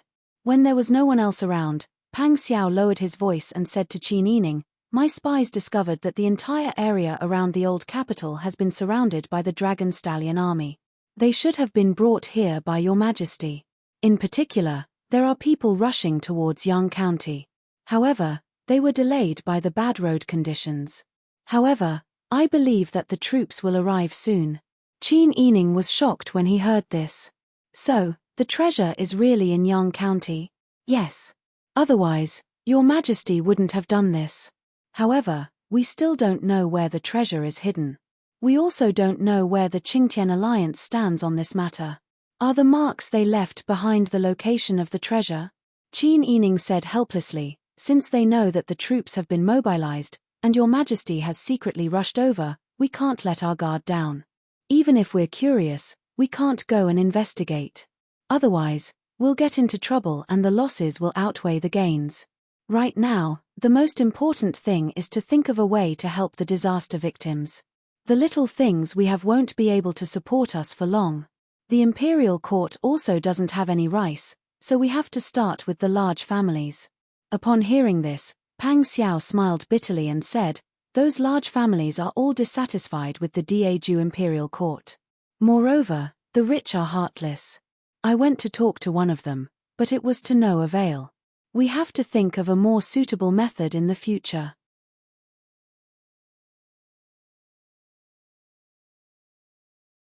Chapter 453. When Pang Xiao heard this, he did not immediately respond. He said hesitantly, "It is not appropriate for you to appear in public for this kind of matter. I will find a way to persuade them. It is best if you do not participate." Those large families were waiting for people to come begging them. How could they have any good intentions? Also, most of these large families had people who had been officials in the Dayan. These people might have some dissatisfaction with Daeju. Regardless of whether their characters were truly noble or not, as long as they stood on the moral high ground and criticized Qin Yining, their words would not be pleasant to hear. After all, Qin Yining was the daughter of the Grand Preceptor who had been discussed as the Empress candidate in the Dayan. Now, she had become the Wang Fei who had destroyed the Dayan dynasty. In those people's eyes, she was a rebel. Pang Xiao knew that Qin Yining had suffered a lot with her. How could he bear for her to listen to other people's gossip? When Qin Yining saw him, she was worried. After thinking for a moment, she knew what he was worried about. The warmth in her heart could not be concealed and bloomed. Qin Yining hugged Pang Xiao's arm and rubbed against his shoulder. "Don't worry. Am I the kind of person who cares about other people's opinions? Also, how can a person expect to be liked by everyone when they live in the world? Our positions are different. It is normal to be scolded. Even so, listen to me. But you'd better listen to me on this matter. I'll do it myself. Don't get involved."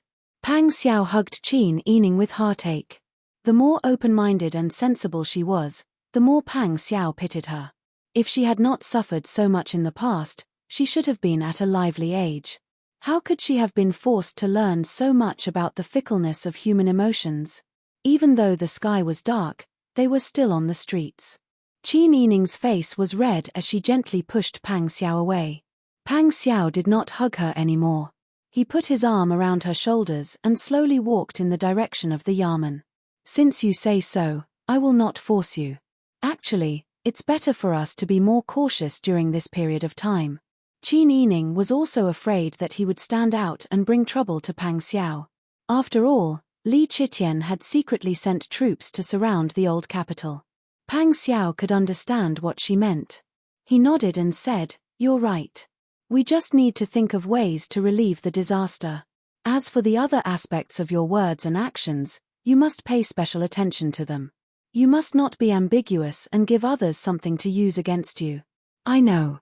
Since you don't want me to participate in the negotiations, I won't go out if there's nothing important." Qin Yining had seen the chaos and cruelty of war. When the people could not even guarantee their own safety, morality was already a luxury. At this time, if she went out casually, she might encounter danger. It was even more likely that she would take this opportunity to cause trouble. Pang Xiao saw that she was so sensible. If they weren't still on the street, he really wanted to hold her in his arms and love her. When the two of them walked near the porridge stall, they saw that there was already a crowd in front of them. Outside the small porridge stall, hundreds of people were crowded together. Their dry and dirty hands were holding up broken bowls and pots, fighting to be the first to eat a spoonful of porridge. The strong people squeezed in front, while the old, weak, women, and children were isolated from the crowd. There were also children crying, the old people choking, the broken walls on both sides of the road, and the old trees that were almost stripped of their leaves and bark. All of this caused a heavy blow to Qin Yining and Pang Xiao's hearts. After seeing this, they couldn't help but feel a chill and anxiety in their hearts. What treasure? What fight? These were not as important as a stone of grain right now. These were the people who had been struggling in the disaster area for 2 months after the earthquake, with no one showing any concern for them. They had suffered disaster after disaster. The emperor of the old country was a fatuous ruler, and the emperor of the new country only cared about finding treasure and did not care about them. When the gods fought, the mortals suffered. What was wrong with them? Pang Xiao's molars creaked as he gritted his teeth. He pulled Qin Yining and turned to leave. When the voices of the people gradually faded away, Pang Xiao said, "We can't go on like this. The grain won't last much longer. I have to make those rich families spit out the grain. Otherwise, more and more people will die." They weren't killed by the overturned houses, but starved to death by their own king. Damn it! Pang Xiao was furious. He punched the yellow mud wall next to him. The wall had many cracks because of the impact, but under such a strong force, it shattered with a loud bang. Dust flew everywhere, and the mud broke into pieces. Qin Yining pulled Pang Xiao's hand. She saw that his fists were clenched so tightly that his veins were exposed. The skin on his knuckles was broken, and the blood was mixed with the dust. It was a shocking sight. However, she did not nag Pang Xiao. She just quietly took out a water bag to help him clean up. Then, she applied the wound medicine that Bingtang gave her. Finally, she wrapped the wound with a light green silk handkerchief. Pang Xiao's initial anger had already turned into smoke under Qin Yining's gentle care. At this time, his heart was as calm as water. He looked down at the woman who was carefully bandaging his wound in front of him. No matter what happened, as long as she was by his side, he could withstand it. He had to withstand it. Because he was a man, and now that he had a family, he had to hold up the sky for her. "Sister Yi, Pang Xiao's tone was apologetic. Qin Yining smiled and pinched his stubbled chin. "Don't hurt yourself like this next time. This is a disaster area. We're afraid of an epidemic. How dare you hurt yourself when you're fine? If you do this again, I'll hurt myself with you. That won't do. My skin is rough and thick. You can't compare to it. Won't it hurt if your skin is rough and thick? Even if it doesn't hurt for you, my heart still hurts when I see it." Qin Yining turned and walked towards the yamen. "If you can't change, you're not allowed to sleep in the house in the future." This was a huge threat. In such an anxious environment, everyone was already eating porridge and candied fruits. They survived under great pressure every day. The only comfort now was that they could hug each other to sleep at night. How could Pang Xiao be willing to let this happen? However, he did not dare to disobey Qin Yining. He was afraid that he would make her unhappy. "Sister Yi, I know I was wrong. I won't do this again." Pang Xiao's attitude of admitting his mistake was very sincere. He even smiled and held her hand in a fawning manner. After tossing and turning for an entire night, Qin Yining did not sleep well. However, the next day, he still cheered up and followed Magistrate Li to check on the porridge stall. Pang Xiao went to the Ding family and the Pei family again, trying to persuade them to lower the price of rice. However, it was as if the Ding family and the Pei family had made an agreement. When they saw Pang Xiao, they both put on expressions of hatred. The Pei family's old master had worked in the imperial court for a few years. He was also pedantic. Now that he saw Pang Xiao, he actually spat at him. "Bah!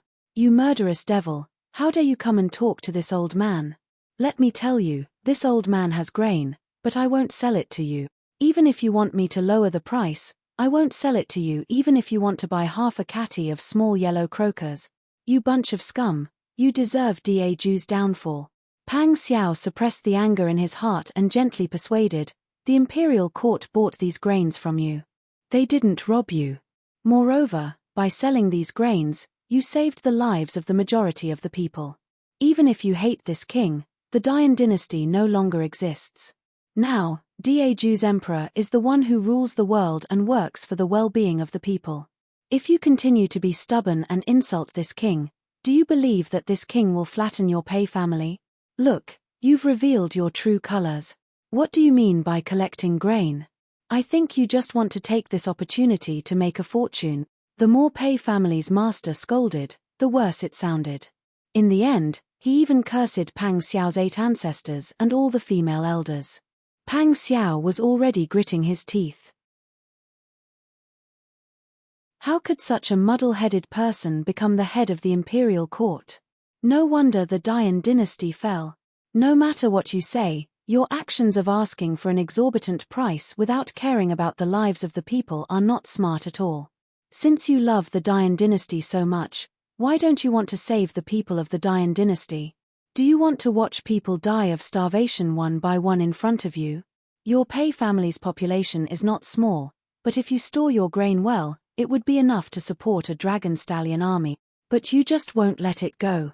You still have the face to call yourself a loyal, patriotic, and courageous hero. You don't care about the lives of the people. I think you're too shabby." Pang Xiao had been suppressing his anger for a long time, and it finally exploded at this moment. In the end, Pei family's master was a scholar. Facing the cold killing intent that Pang Xiao had cultivated on the battlefield, he was so scared that his body trembled and he almost fainted. Pang Xiao naturally would not let it go. After he came out of the dowry, he called 20 dragon stallion army soldiers and stood in front of the manor with a murderous aura. He said to Pei family's master in a low voice, "It is my negligence to disturb you today. I did not do my homework. However, the people still need to eat. If you sell it at a lower price, you will be doing something for the people. You will accumulate merit, and your future generations will prosper. On the contrary, their future generations might not have such luck, and they might not even be able to keep their lives." Before he finished speaking, Pei family's master already understood what he meant. In the end, he broke out in a cold sweat. This Prince Zhongshiren was truly not ordinary. He was able to scare him to this extent with just a few words. However, he definitely would not let it go. He did not believe that Prince Zhongshiren would dare to do anything to him. "No matter what Wang Yi says, I will not agree. Either 10 taels of silver for 1 dan of rice, we will exchange the money and deliver the goods. Otherwise, you don't have to eat. See the guest out." Pei family's master flung his sleeves and turned to enter the house. Pang Xiao looked at his back and smiled with a profound look in his eyes. Only those who were familiar with him knew that under his smiling expression, a storm was brewing in his eyes. He did not get any benefits from the Pei family, and was even severely humiliated. Going to the Ding family would also result in the same result. Pang Xiao worked hard for many days, and the food that Qin Yining had gathered was almost finished. Li Chitian had secretly come here, but he was not willing to show himself, nor did he bring any food for the disaster relief. The people ate more and more sparse food, and gradually became dissatisfied. Isn't Prince Zhongshiren the official in charge of disaster relief? Could it be that your Majesty did not give us any food at all? Could it be that you corrupt officials secretly hid the food and sold it to us poor people at a higher price? Without any money, you want to starve us to death. You are not giving us a way out.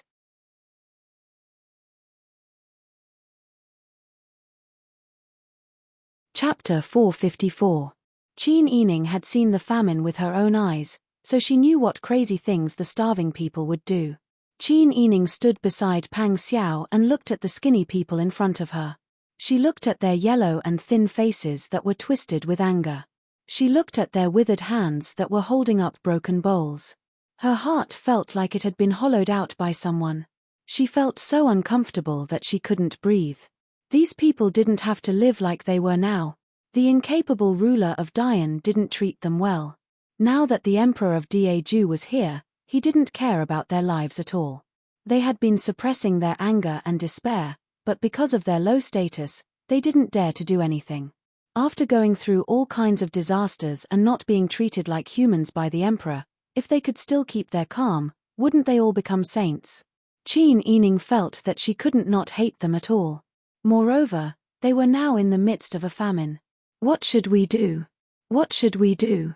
Qin Yining unconsciously grabbed Pang Xiao's hand. Pang Xiao felt the cold touch of Qin Yining's hand. She couldn't help but hold it tightly in her hand, using her palm to warm her up. She actually had to watch such a scene. It was really too much for her. Pang Xiao comforted her by rubbing the back of her hand with his thumb. Then he said loudly, "Everyone, please be quiet. Listen to this king." "No.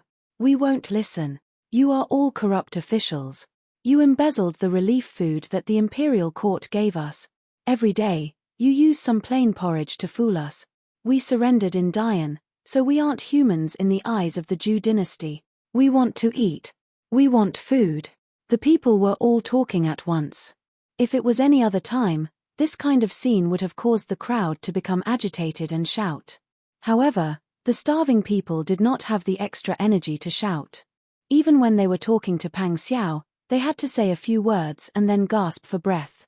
They were not pure mobs, so Pang Xiao could not bear to use violence to curb violence. He could only shout, "Everyone, be quiet." Everyone knew that Daeju had been embroiled in wars for years. Originally, it was because they had taken over Biji's mess. In addition, Dian's previous emperor had deliberately exploited the people's wealth. He had even exchanged the tax grain for money and hidden it away. These people are all extremely intelligent people. They're not good at governing a country, but they're all experts in scheming. They hid the money so that Daeju doesn't have that much money to take.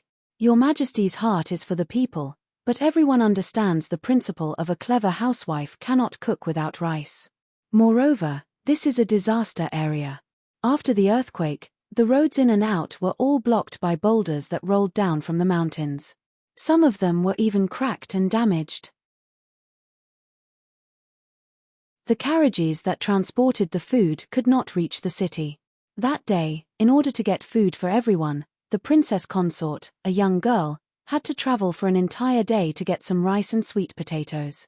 In order to let more people live and wait for your Majesty's food, we could only make porridge with the limited food. To fill everyone's stomachs and fill their stomachs. Pang Xiao's deep voice spread far and wide. The chaotic scene quieted down for a moment. This king assures everyone that whether it's your Majesty, this king, or every court official and bailiff here, everyone has the same goal. That is to let the people in the disaster area live and let more people live. Your Majesty has always been thinking about this place. The relief funds and food will be here soon. I can empathize with everyone's hunger, but no matter what, everyone should persevere and live. At this point, Pang Xiao laughed self-deprecatingly. Everyone says that I am a demon who kills without blinking an eye. Then I will bear this title. Right now, I only hope that everyone can maintain their rationality, conserve their strength, and do their best to wait for the rescue from the capital. In order for the majority of people to live, I, this demon, have to be a bad person. If anyone incites them again, this king will not let them off easily. Pang Xiao's words made everyone quiet down. At this time, everyone seemed to remember that Pang Xiao was not a vermin who lived like a pampered rice worm. He was a strict soldier. He was even more trustworthy than those people in Jianghu. What he said should be what he received. This thought appeared in the hearts of the people. However, they had only given their trust and hope once. What did they get in return? It was the abandonment and betrayal of the imperial court. The previous dynasty was like this, and the current Daeju dynasty would still be like this. They would only use nice words to coax them. At the crucial moment, they would still be the ones who would be sacrificed. Some of the people began to sob. Someone angrily shouted, "You are threatening us. We have so many people. No matter how strong your people are, how many can you have?" Exactly. Hand over the food, hand over the food. Unexpectedly, Pang Xiao's speech did not stop the riot. Instead, it seemed to be getting more and more intense. Under the hunger and anger, the disaster victims surged forward like a tide. If Pang Xiao's tiger army was still present, it would be fine. However, the 20 or so Dragon Legion soldiers and Pang Xiao did not have that kind of tacit understanding. In addition, there were already officials in the Yamen. Even if these people punched and kicked in the crowd, they could not stop the disaster victims. Seeing those people rush toward the Yamen, Pang Xiao quickly pulled Qin Yining to the side. The disaster victims rushed into the already dilapidated Yamen like a swarm of locusts. Perhaps they were shocked by the tents and collapsed walls in the yard, but no one took another step forward. Some of the disaster victims let out a choked cry. "What we are doing is wrong.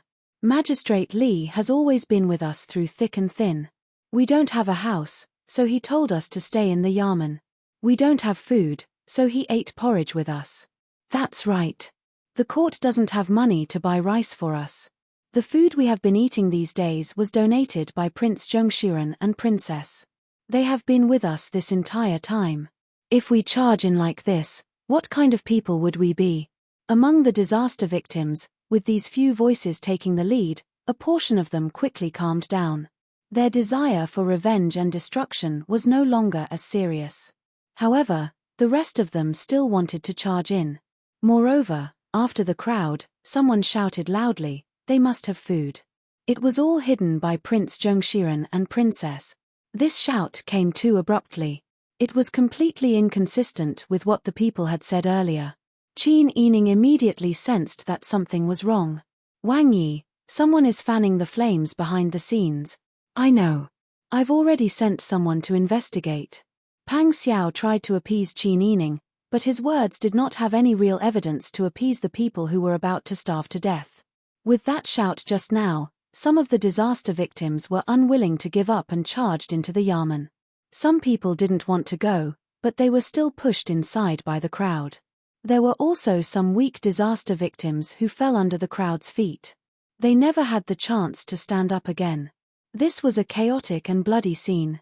There were the screams of adults, the cries of children and women, the disaster victims who were trampled to death on the ground, and the disaster victims who were rummaging through the Yamen. This chaotic scene made Qin Yining unable to continue watching. She closed her eyes and muttered, "We can't go on like this. Just Yang County is like this. What about the other counties? What about the old capital? I do suspect that someone is fanning the flames behind the scenes, but the most important thing is that we really don't have any food." Pang Xiao frowned and held Qin Yining in his arms. He said in a low voice, "The food is in the hands of the wealthy families. However, they won't let go. I can only continue to discuss with them." Qin Yining moved her fingers. Only then did she realize that her fingers were so cold that they were stiff. Such a chaotic scene really frightened her. Not to mention her, even Magistrate Li and the Dragon Stallion army behind Pang Xiao had pale faces. None of them had seen such a scene before. Now, they had seen it for themselves. The people who couldn't find any food started to cry. Magistrate Li stood on the high ground and began to appease the people. At this time, Huzi and Tu Jinghu Wei brought a woman in ragged clothes to the front. Your Highness, we caught a suspicious woman." Pang Xiao glanced at the woman and found that she was a young woman in her early 20s. She was round and had fair skin. Although her clothes were ragged and her face was smeared with black ash, it was obvious at a glance that she was not a disaster victim with such a healthy appearance. Pang Xiao said, "Take her to a secluded place first." Ask her in detail what happened and who ordered her to incite the people. If she doesn't want to say, then use military methods to pry open her mouth. Yes. Huzi immediately responded. He and the two Jinghu Wei beside him pulled the woman away. Qin Yining looked at the woman's back and said, "Why do I feel that the woman is so familiar? It's like I've seen her somewhere before." Pang Xiao said, "Think about it carefully." Qin Yining frowned and fell into deep thought. She really had seen this face before. However, this person was dressed like this and had interfered with her memory. She really couldn't recall it. Right at this moment, the victims of the disaster rushed out of the yamen in droves. A man who had been shouting for justice for the people shouted, "They can't hand over the food. They must have hidden the food somewhere. Capture Prince Zhongxian and Princess and ask them where the food is." Yes, the corrupt officials must have hidden the food. Capture them and make them tell us where the food is. The people shouted and rushed in front of Pang Xiao. The guards and the dragon stallion army quickly stopped them and pulled out half of their swords. At this time, someone had already sneaked into the crowd and silently captured the man who had incited the crowd. Pang Xiao said with a sullen face, "Save some energy. The food that was obtained with great difficulty these days is not for you to eat and have the energy to rebel."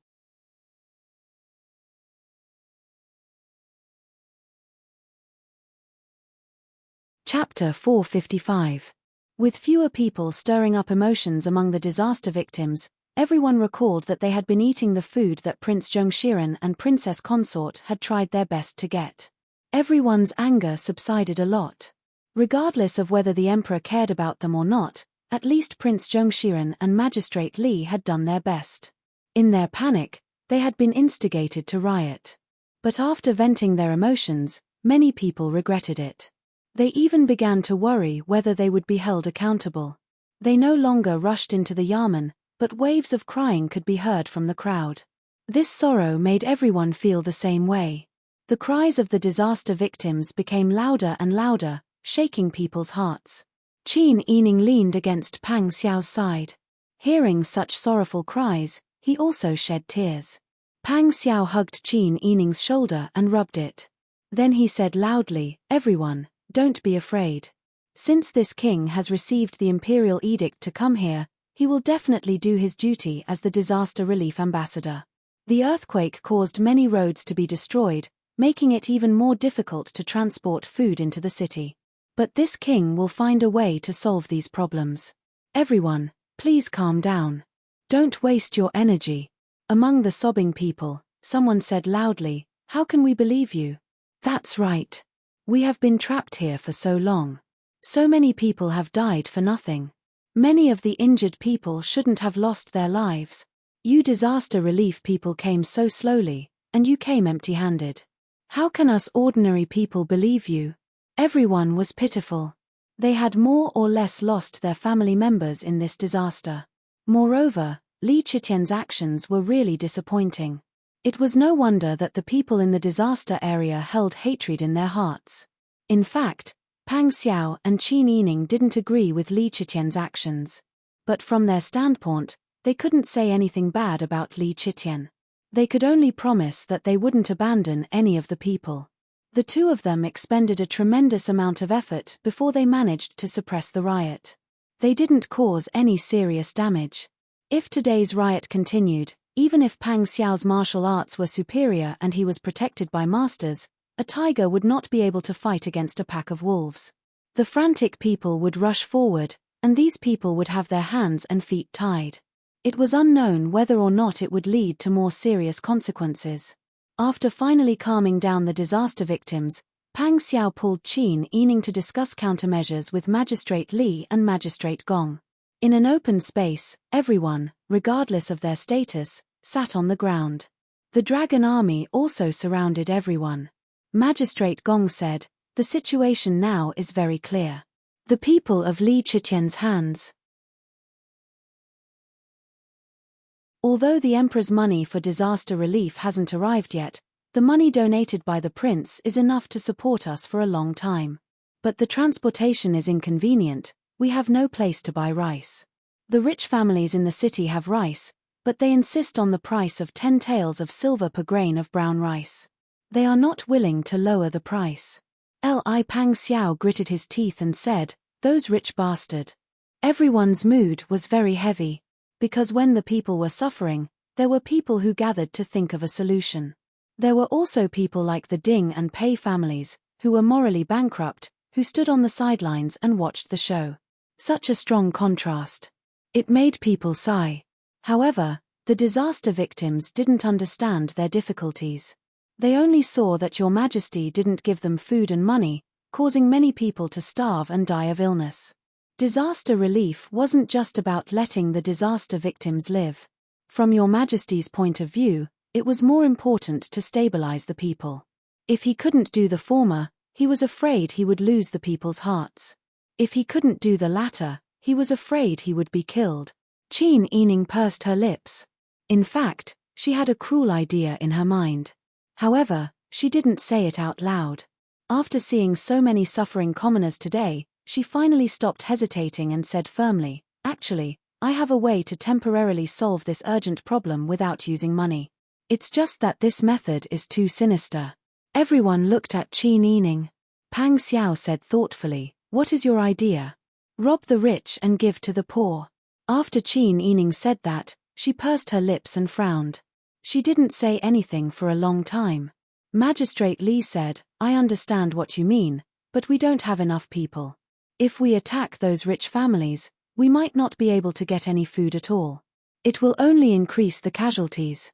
Magistrate Gong also nodded, "That's right.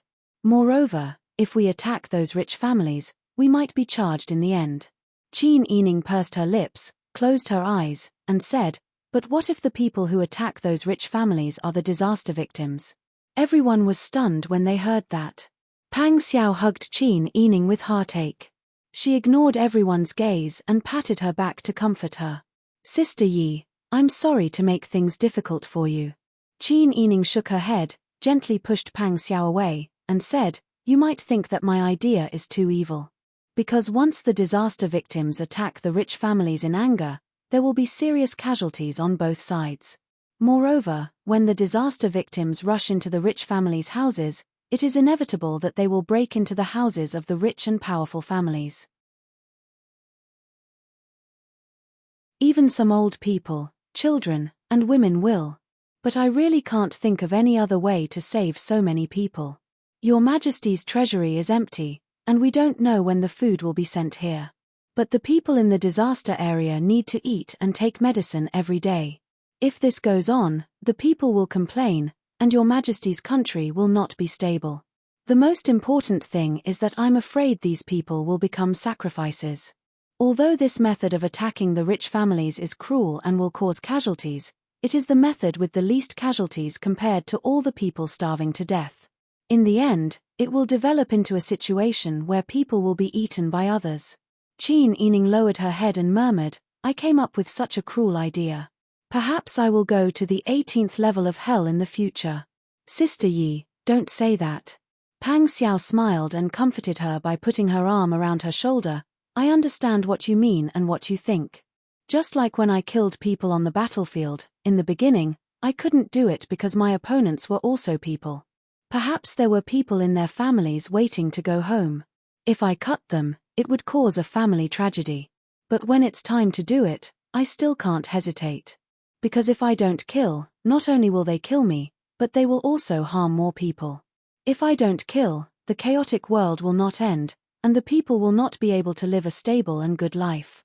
Sometimes, killing hundreds of people feels very cruel and bloody. But on second thought, these people's sacrifices can be exchanged for more people's happiness, so it's worth it. As for the sins of killing, it doesn't matter if I go to the 18th level of hell after I die.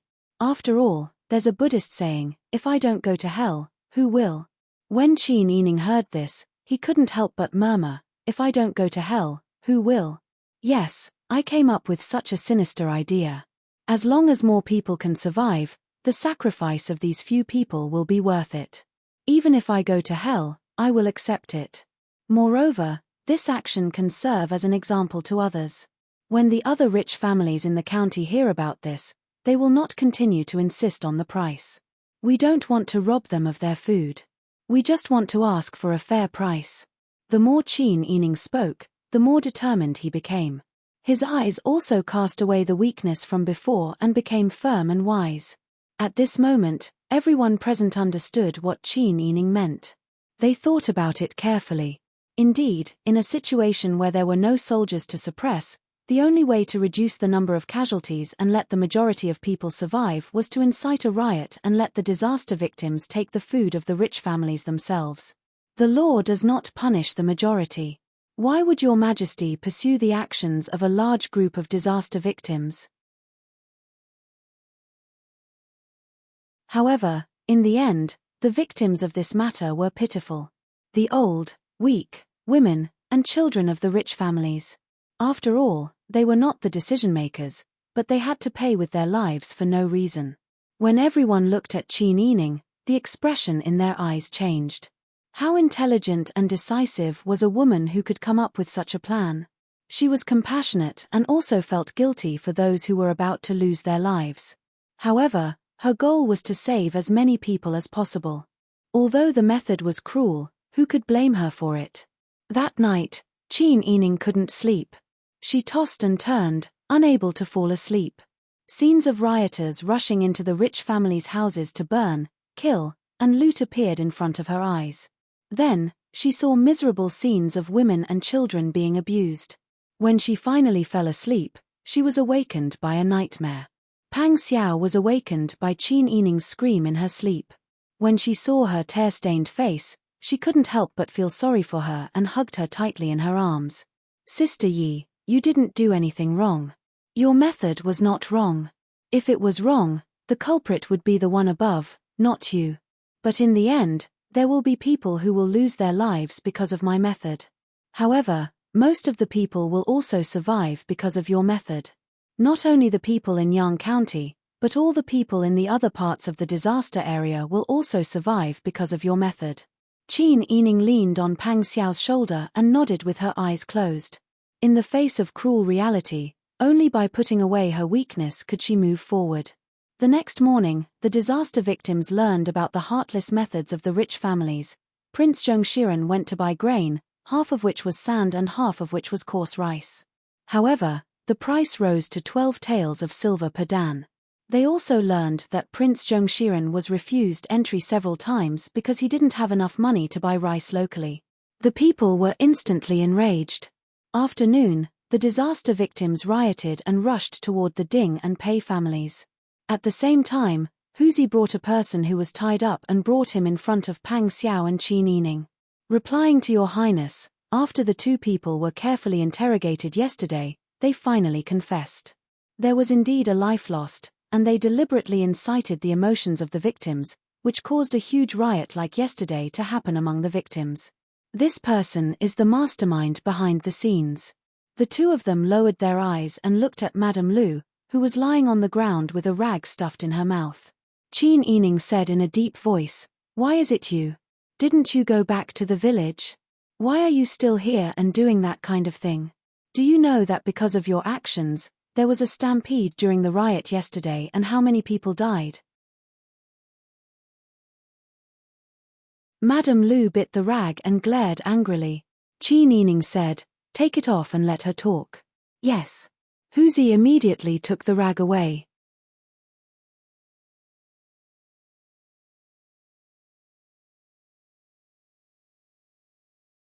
Chapter 456.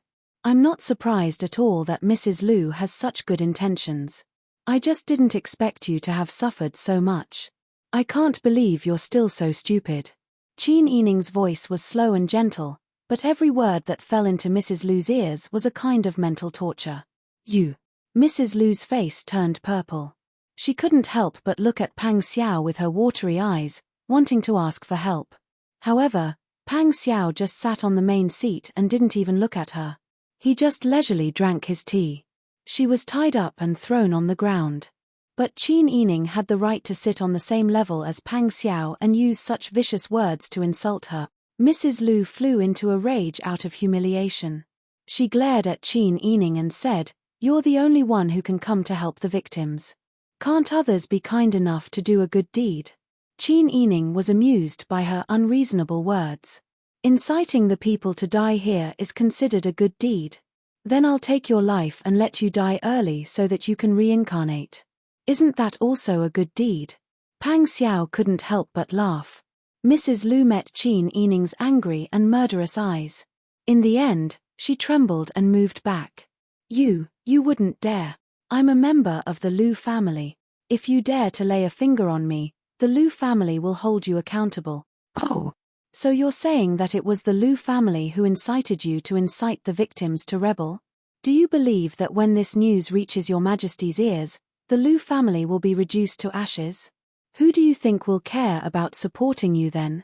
You bitch, don't talk nonsense. Don't even think about implicating the Lu family. Why don't you think about the fact that you're a member of the Lu family when you do something that brings shame to the Lu family? Madame Lu realized that in front of Qin Yining, she couldn't argue with him even if she wanted to. She twisted her voluptuous body and looked at Pang Xiao with tears in her eyes. She said softly, Wang Yi, you're very observant. You know that I'm not that kind of person. This woman was truly audacious. He even dared to seduce Pang Xiao in front of her. How shameless. Qin Yining stood up and walked towards Mrs. Lu step by step.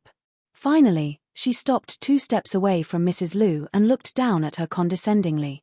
Coincidentally, she blocked Mrs. Lu's view of Pang Xiao with her body. Mrs. Lu raised her head to look at Qin Yining. She suddenly realized that her current angle was too embarrassing, so she angrily looked away. Go ahead. Who ordered you to incite the common people to rebel against the imperial court? Qin Yining's voice was neither fast nor slow. However, his gaze was like a knife cutting into Mrs. Lu's flesh and blood. Mrs. Lu straightened her neck and said, No one ordered me to do this. I saw that the disaster victims were suffering too much. They were starving and curled up in the corner of the wall. That's why I had them make a fuss and ask for food from the imperial court. I had good intentions. How could that be called rebelling against the imperial court? Oh. It seems that you still need someone to confront you in court. You've already forgotten what you taught that man and woman to incite the people to say, haven't you? Qin Yining, I know that you don't like me, but you can't slander me like this. You're just waiting for an opportunity to take revenge. Mrs. Lu screamed. You're not even my match. What right do you have for me to wait for an opportunity to take revenge? You don't have to say that this rebellion was caused by you. This is already an ironclad fact. I just need to hand you over to your Majesty. As for what happens after, your Majesty will naturally decide. You dare. I'm a member of the Lu family. A married woman follows her husband. You're not only a daughter of the Lu family, but also a daughter-in-law of the Mi family. Touch your conscience. Are your actions worthy of the loyal and courageous Marquis? You're the wife of the loyal and courageous Marquis. You're taking advantage of your late husband to raise a bunch of pretty boys to humiliate your husband. Do you really think that there's no retribution in this world? What do you know? Mrs. Lu's thoughts were exposed. Her face turned even redder. She opened her mouth and spat at Qin Yining. Ji Yun, who was beside her, reacted quickly and kicked her to the ground. Naturally, she didn't get to spit. Qin Yining said, Stuff her mouth and watch her closely. Don't let her run away, and don't let her die. Yes. Huzi led his men to carry out Qin Yining's orders.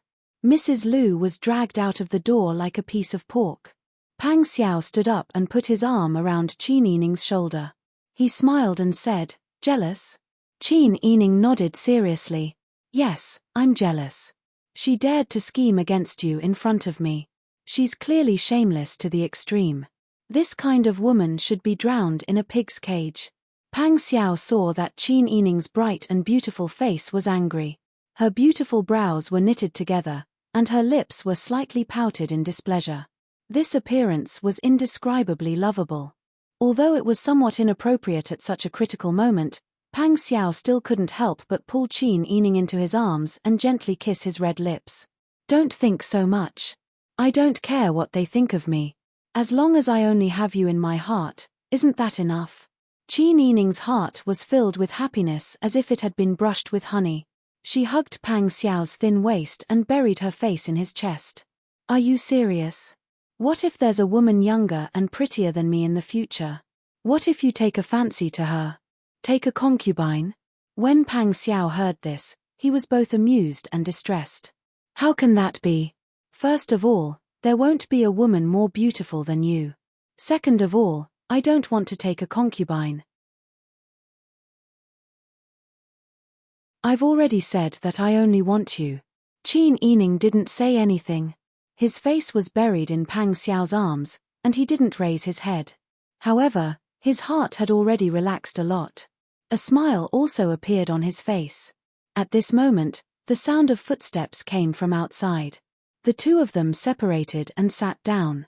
Huzi came in and said, Wang Yi, Madame Lu has already been locked up and is waiting to be dealt with later. In addition, the disaster victims have offended the Ding and Pei families. Right now, it's already a mess. Both sides have already suffered casualties, but the disaster victims are all agitated and there are many of them. The guards of the two large families are also useless. I believe that in less than an hour, the result will be clear. Qin Yining's mood had improved a little, but when he heard that both sides had suffered casualties, he fell to the bottom again. Do you want us to arrange for people to clean up the mess? It's fine as long as we get the food. There's no need to wait for the disaster victims to kill everyone. Pang Xiao smiled and nodded. Don't worry, I'll arrange all of this. Although he made such arrangements, he had limited manpower. It was impossible for him to suppress the refugees in a short period of time, and it was even more impossible for him to quietly sneak in to save people. If he went to save people like this, the starving refugees would turn into a mob, and people with ulterior motives would think that someone was using them. They were indeed using the refugees. However, their original intention was to let these people live. They wanted to use the smallest sacrifice in exchange for the survival of more people. That riot lasted for a day and a night. In the end, more than 30 refugees were killed or injured, and the Ding and Pei families were completely wiped out.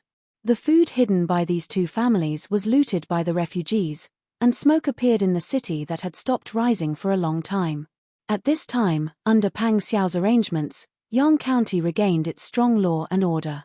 As for the Ding and Pei families, they were quickly cleaned up.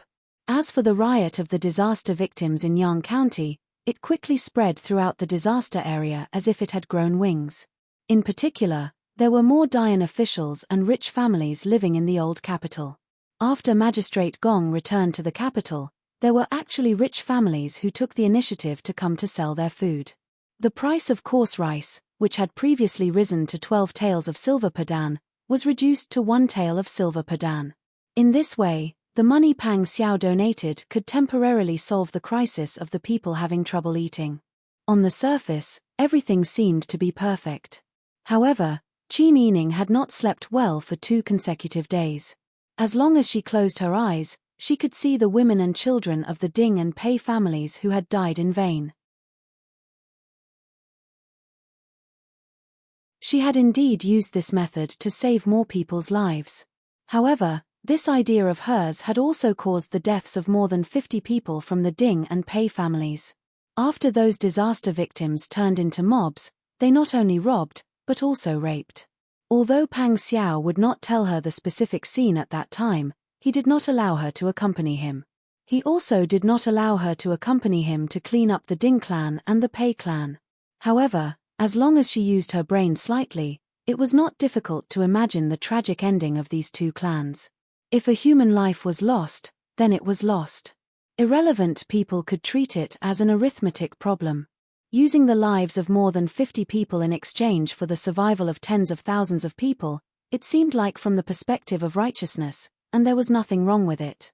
However, from the perspective of the dead, were they really all bad people? Those innocent women and children, how pitiful were they? As long as Qin Yining thought of this, her heart felt as if it was being cut by a knife. Bing Tang had given her medicine for 2 consecutive days. After checking her pulse, he found that she was still depressed and couldn't help but comfort her. Wang Fei, don't be too sad. Actually, those people were all harmed by those stupid heads of their families. If it wasn't for the fact that the Ding and Pei families were heartless and raised the price, hoarding so much food but refusing to sell it to the people would not have such a strong resentment towards them. It's hard to say. Those people were already full of evil when they were alive, but the people didn't dare to say anything. Bing Tang couldn't bear to see Qin Yining suffering so much, so it tried its best to comfort her. Qin Yining smiled and said, "I understand."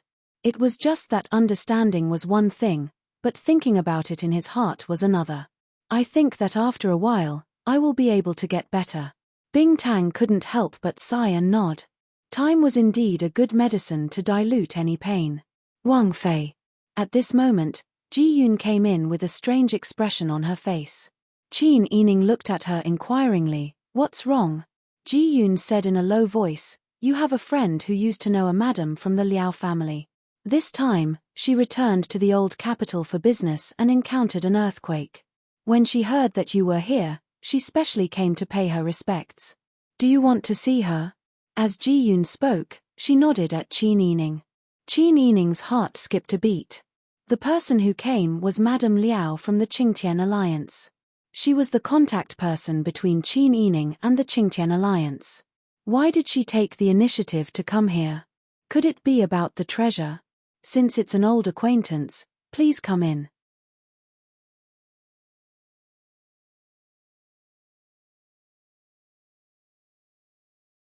Chapter 457. If Mrs. Liao hadn't taken the initiative to look for her, Qin Yining wouldn't have easily gone to see Mrs. Liao when Your Majesty secretly came to the disaster area and even brought soldiers to surround the old capital. They were already at the heart of the struggle, so why would someone cause trouble for them?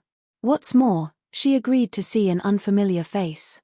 Qin Yining thought that a shrewd person like Mrs. Liao would definitely understand the reason she could understand. If she still rushed over at this time, it could only mean that something big had happened outside. If it wasn't a problem that the Qingtian Alliance couldn't solve internally, then it was the most important matter right now, the treasure. Qin Yining didn't know if it was because she was thinking too much or because she was affected by the disaster area, but ever since she came to Yang County, her heart had always been anxious. She always felt like something was going to happen. While Qin Yining was letting her imagination run wild, she heard footsteps coming from outside. Ji Yun led Mrs. Liao, who was wearing a beautiful lake blue robe and had silver hairpins in her hair, in a high bun, to enter the door. Seeing Qin Yining, Mrs. Liao hurriedly bowed and said, "This commoner greets Princess. Stand up, Sister Liao can be considered an old acquaintance. There's no need to be so polite." Qin Yining sat at the head of the table and pointed to the empty seat next to him. "Please sit. Serve tea." "Many thanks, Princess." Mrs. Liao lowered her head and sat down on the side, respectfully saying, "This commoner is only the wife of a merchant."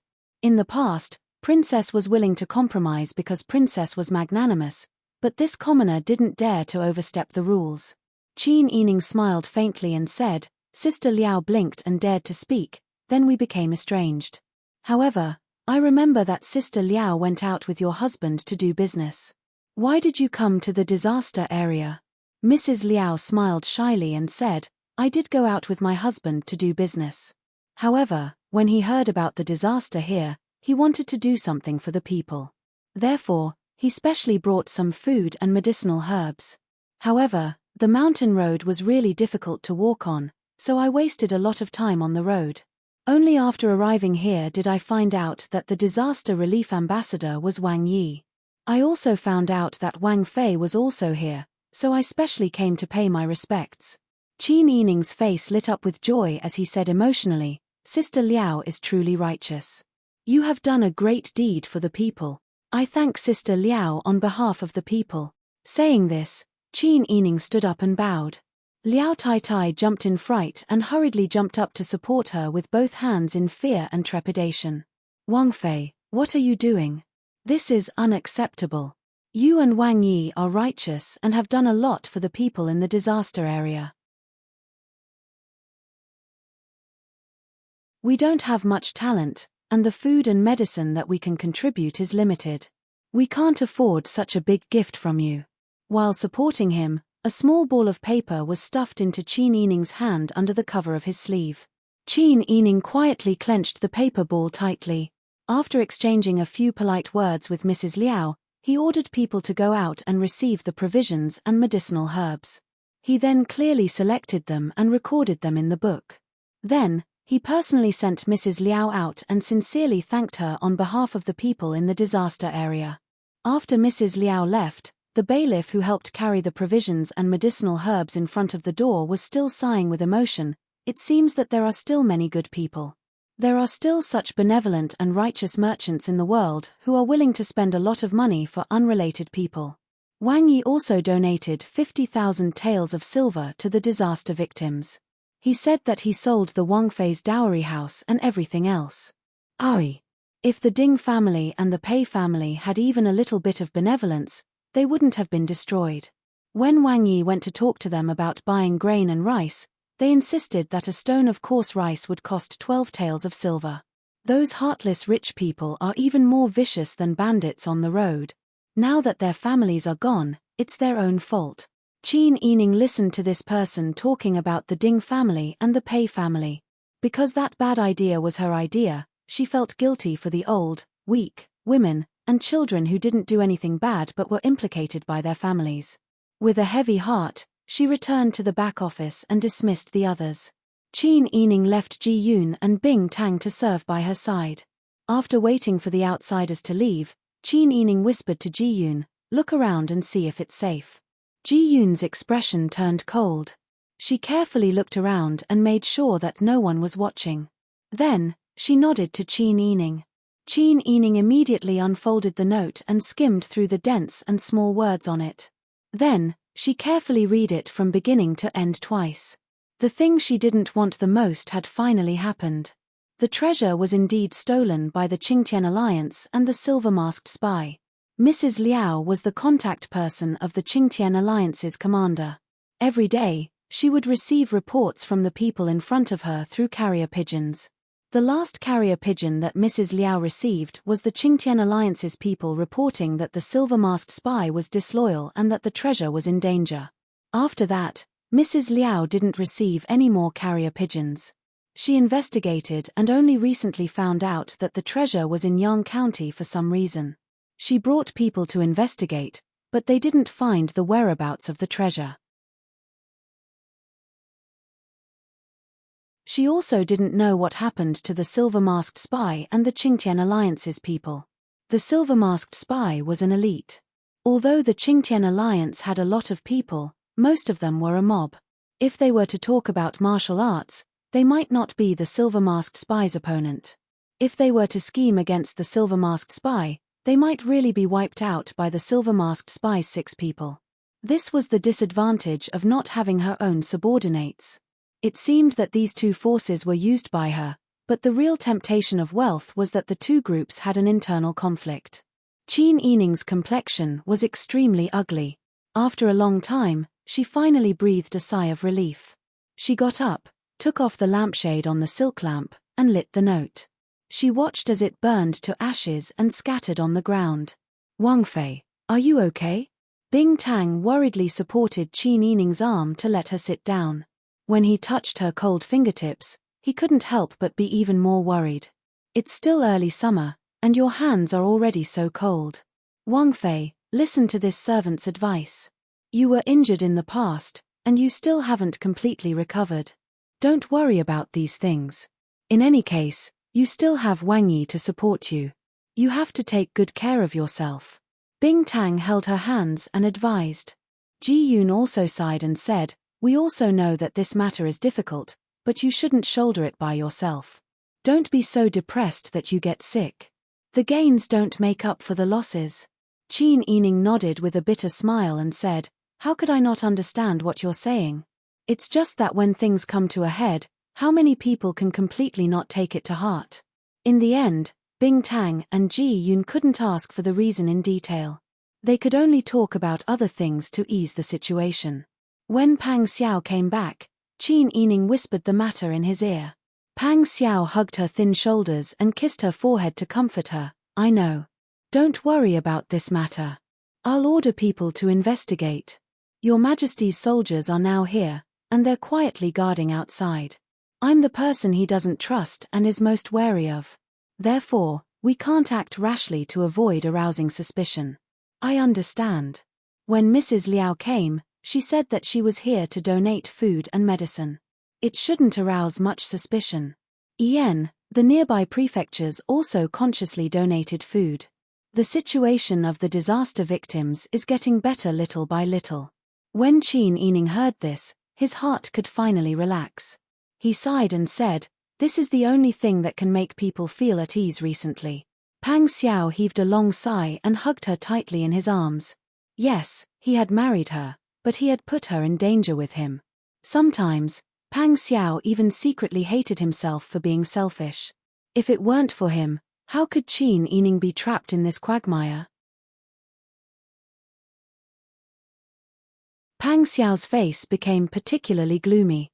Some of the thoughts that had already formed in their hearts gradually became firm after seeing the people close to them suffer. After a few days of investigation, Yang County was the place with the most serious disaster. Therefore, Pang Xiao and Qin Yining were stationed there. Magistrate Gong had full authority over the old capital. After solving the food problem and ensuring their lives, the people were no longer so anxious. It was much easier to control them. Some of the local big families learned the lesson of Yang County's Ding family and Pei family. Selling rice at a reduced price was no longer considered high-end. Some even took the initiative to donate food. For a time, there were many things waiting to be done in the disaster area. Pang Xiao and Gong Yu discussed clearing the roads leading to various places in the old capital.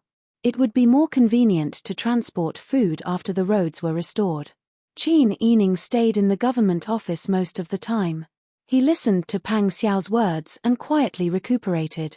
Who knew that one day, when Qin Yining was reading in his room, the back window was suddenly knocked twice. Ji Yun quivered and scolded in a low voice, "Who is it?" The person outside was silent for a moment. Suddenly, the person opened the window and jumped in. Qin Yining looked at the person in front of him in shock and said in a low voice, "Bodyguard Cao? Why are you here?" The person who came was Cao Yuqing, who was dressed in men's clothes and dark blue short brown. Qin Yining grabbed Cao Yuqing's hand and asked worriedly, "Did something happen in the capital? Is my father well? Is the family well?" Cao Yuqing saw that Qin Yining was so nervous and couldn't help but smile. "Don't worry. Everything in the capital is under control. Darin is also well. It's just that after Darin heard some news, he concluded that there will definitely be a big change here. Because Wang Yi's men have been exposed, it's not convenient for him to mobilize them. It's also not convenient for the rest of the silver-masked spies to leave the capital. It's just a woman, so it's easy for me to find a reason. He lied that I'm feeling unwell and needed to rest for a month. He asked me to secretly come to your side to protect you." Qin Yining blinked and said with some understanding, "Did my father tell the public that he took you in as his concubine?" Cao Yuqing's face turned red when she heard this and said, "Yes. He planned to have me come out to protect you a month ago. However, he couldn't find a proper excuse, so he said that I was in confinement and couldn't bear to see Feng Shu bedridden. Only then was I able to escape. However, your mother was very jealous. When I left the house, she was still in a cold war with your father." Qin Yining naturally knew the temperament of the Sun clan. He couldn't help but sigh with emotion when he thought about how his father wanted to give up his reputation and peace in order to send someone to him. However, the person he should be most grateful to was Cao Yuqing.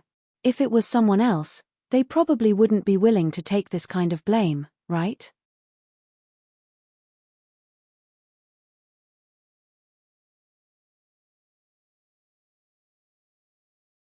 Chapter 458. After Qin Yining got married, he began to understand Cao Yuqing's infatuation and pain. However, Cao Yuqing wasn't an ordinary woman. She didn't have that kind of childish attitude. Her carefree and open-minded nature made Qin Yining envious and impressed. "It's been hard on you." Qin Yining sighed ruefully, but he didn't know what to say. Strictly speaking, Cao Yuqing could be considered the Sun clan's rival in love. Qin Huayuan had always treated Cao Yuqing with respect and hadn't done anything excessive. However, If Pang Xiao had a woman who was willing to wholeheartedly protect him, even if Pang Xiao didn't fall in love with that woman, as his wife, she probably wouldn't feel comfortable, right? However, even though she felt uncomfortable, she couldn't afford to hate someone who knew her limits and wasn't pretentious. Cao Yuqing seemed to be able to see through Qin Yining's thoughts. She smiled and said, "Don't think too much about it. This is part of my job. After all, I promised your father that I would be his bodyguard. Since he asked me to lend you a hand, I naturally have to do my best to complete the task that he has arranged for me." Even though she said that, humans weren't plants. How could they be completely emotionless? Qin Yining knew that she was only saying this to make him feel better, so he didn't point it out. Cao Yuqing said, "Since there are no outsiders here, let's talk about serious matters." "All right." Qin Yining said, "Do you know about the incident with the treasure?" Cao Yuqing said, "I guessed that something had happened. Not a single one of the 6 spies I sent out replied to my letter. I discussed this matter with your father. Your father believes that it's certain that the treasure was lost. However, whether it was Qingtian Alliance's last-minute betrayal or a traitor among the silver-masked spies, the chances of this happening are 50-50. When Qin Yining heard this, he said, "Then what do you think the chances of the silver-masked spies betraying us are, bodyguard Cao?" Cao Yuqing couldn't help but laugh. "You're quite direct. I'm the leader of the silver-masked spies, so I naturally trust my subordinates. Perhaps you don't know much about us, but I can tell you that after we were selected, we received training from a young age. In our eyes, we are risking our lives for the sake of money. But when the late emperor raised this group of people, what he taught the most was loyalty and dedication to the mission. To put it bluntly, although silver is used as a measure of our mission, it is not the most important thing in our lives. Don't expect us to be interested in anything after we've been trained to be tools." Qin Yining understood and began to worry. "Are you saying that it's unlikely that the 6 of them will betray us?" "Yes." Cao Yuqing said firmly, "I don't know what the Qingtian Alliance told you, and I really don't know what happened to them, but the result is that the treasure is gone, and the people are missing. Now, without any evidence, you're concluding that the silver-masked spies betrayed us just by listening to one sentence from the Green Sky Alliance. Isn't this a little too arbitrary?" When Qin Yining heard this, he couldn't help but admit that Cao Yuqing was right. It didn't matter how much Qin Huayuan trusted the silver-masked spies. She didn't have a good impression of the Green Sky Alliance. In the past, when they were working to overthrow the incapable ruler, this group of alliance members was like a grassroots team, although most of them gathered together because of their hatred for the incapable ruler. However, after they took their revenge, many of the people who stayed behind were mixed in with the former heroes. The former Green Sky Alliance was a rebel group in the Dian, so most of the alliance members didn't have a household register. There were even many criminals with bad character mixed in. After the Dian surrendered to Daju, this group of people without a household register became even more marginalized. Daju's household register had to be based on the Dian's household register. This group of bandits who couldn't enter Daju's household register were still not recognized as bandits. Qin Yining didn't look down on these people's identities, but she felt that such a large organization lacked management, and each of them did things their own way. These people didn't listen to her and often played tricks with her. They didn't truly believe her. Compared to the disciplined and professionally trained Silver Mask spies, the difference in quality between the Green Sky Alliance, which was like loose sand, was obvious. Qin Yining thought about many things, but it only took a few breaths for the outside world. Cao Yuqing said, "What's the situation here? Tell me about it so we can think of a countermeasure. At home, I often talk about things here with your father, and I've also been influenced by his ideas and opinions. If you trust me, if I encounter the same problem later, I can pass on your father's words to you." Qin Yining was overjoyed and said, "Okay, then I'll have to trouble you." He then explained in detail how they had found the treasure along the way, how they had been detained in the cave where the treasure was hidden, how they had been placed under house arrest on the mountain, how they had managed to leak the news, how they had arrived at the old capital, how they had arrived at Yang County, and how they had prepared the rice for the disaster relief in detail. Finally, she talked about what happened after Mrs. Liao came. So what you mean is that the emperor has already surrounded the old capital with his men? But when I came, I didn't find these people. They naturally have a military camp, and it's impossible for them to do anything too eye-catching. I think they must have set up camp in a hidden place and scattered. Interesting. Cao Yuqing couldn't help but laugh sarcastically. These people who are emperors have different brains from us ordinary people. In their hearts, are the lives of ordinary people not important? I think this emperor, who claims to be a wise emperor, chose between the disaster victims and the treasure. Didn't he still choose the treasure? If it weren't for you and Mr. Son-in-law racking his brains to spread the wealth and take the blame, I'm afraid this place would have been in chaos. How could that person have any spare energy to look for the treasure? Hearing that, Qin Yining smiled bitterly. People under the eaves, we can't do anything about it. Now the treasure has disappeared into thin air. I'm worried that the people on both sides might be in danger, and I don't know what to do. Cao Yuqing pondered for a moment and said, in my opinion, there must be a traitor who betrayed you. And I don't think it's the people from Silver Mask Secret Detective. The subordinates we train are like tools, so they shouldn't do that. Therefore, wealth moves people's hearts. It's very likely that the Azure Sky Alliance found an excuse to hide the treasure and claim it as their own. Or, they deliberately hid the treasure to lure people to take the bait and catch them all in one fell swoop. I also have this suspicion. Qin Yining sighed and said, although Wang Yi doesn't have any rebellious thoughts, the enemy is suspicious. However, the enemy was constantly suspicious and suspicious. Sooner or later, there would be a day when they would make their move. It's not safe for the treasure to be in the enemy's hands. If the higher-ups were more considerate of the people, we wouldn't have forced a duck onto a perch to snatch the treasure this time. Because they didn't have enough manpower, Pang Xiao's people were strictly guarded and monitored. Qin Yining had no choice but to use the spies outside and the people from the Qingtian Alliance. But who knew that something would still happen? Cao Yuqing patted Qin Yining's shoulder and said, you don't have to worry.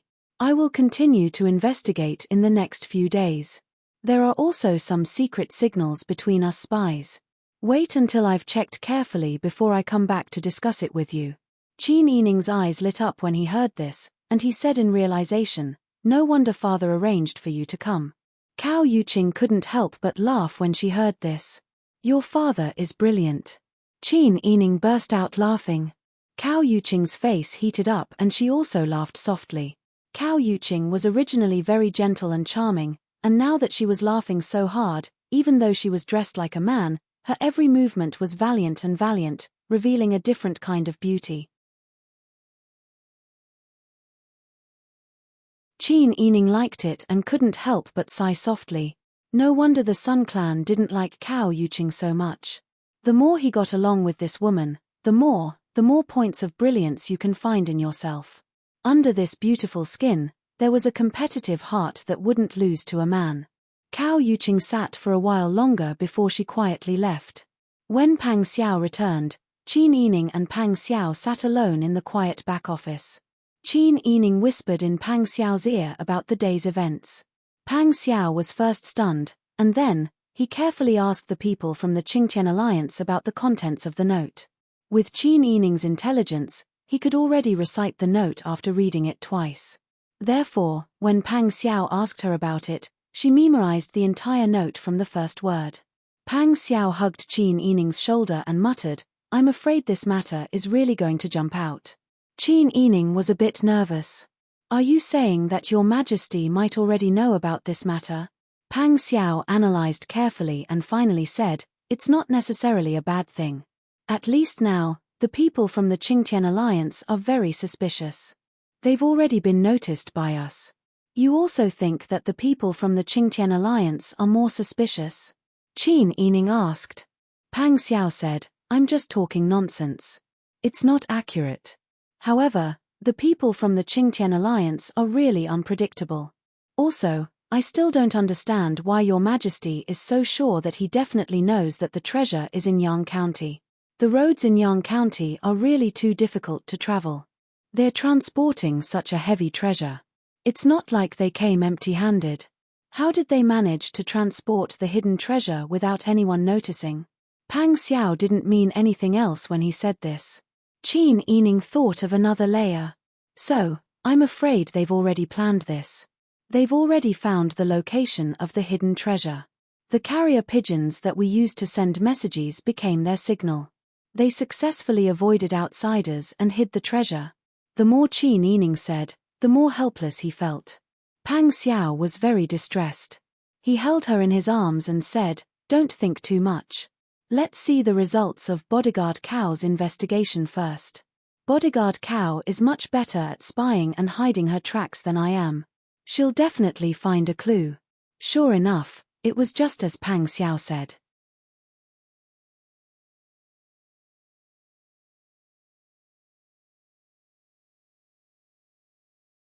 Chapter 459.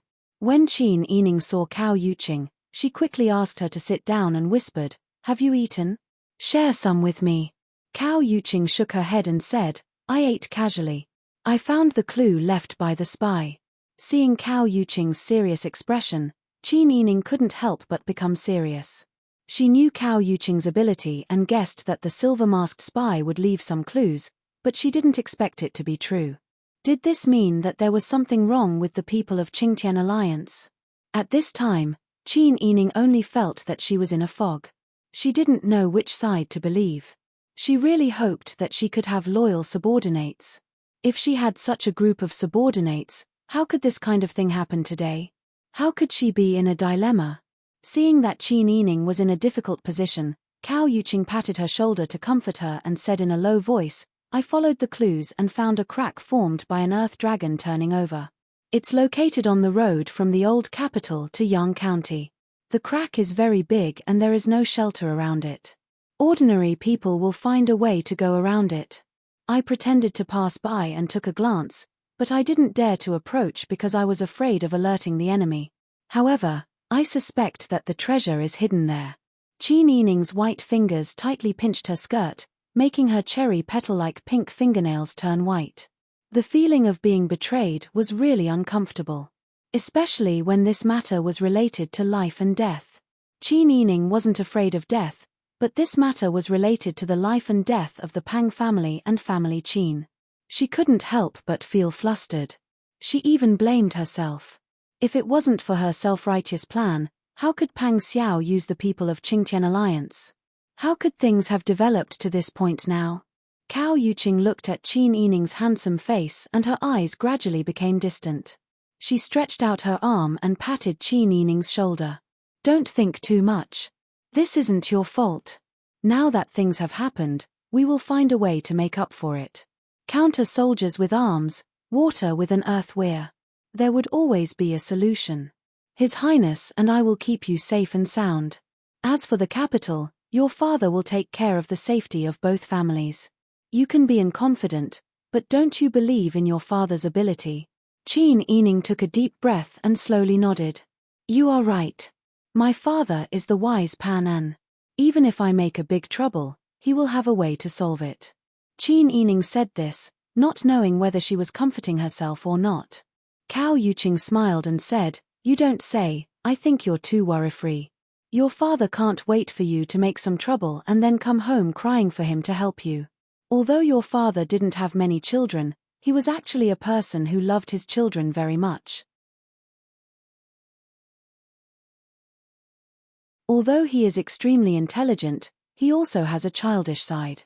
When Cao Yuqing talked about Qin Huayuan, her tone became strangely gentle. Qin Yining knew that she had deep feelings for Qin Huayuan and had secretly liked him for many years. When Qin Huayuan was at his most difficult time, she didn't leave him and stayed by his side regardless of his status. She admired such feelings. Sometimes, Qin Yining felt conflicted.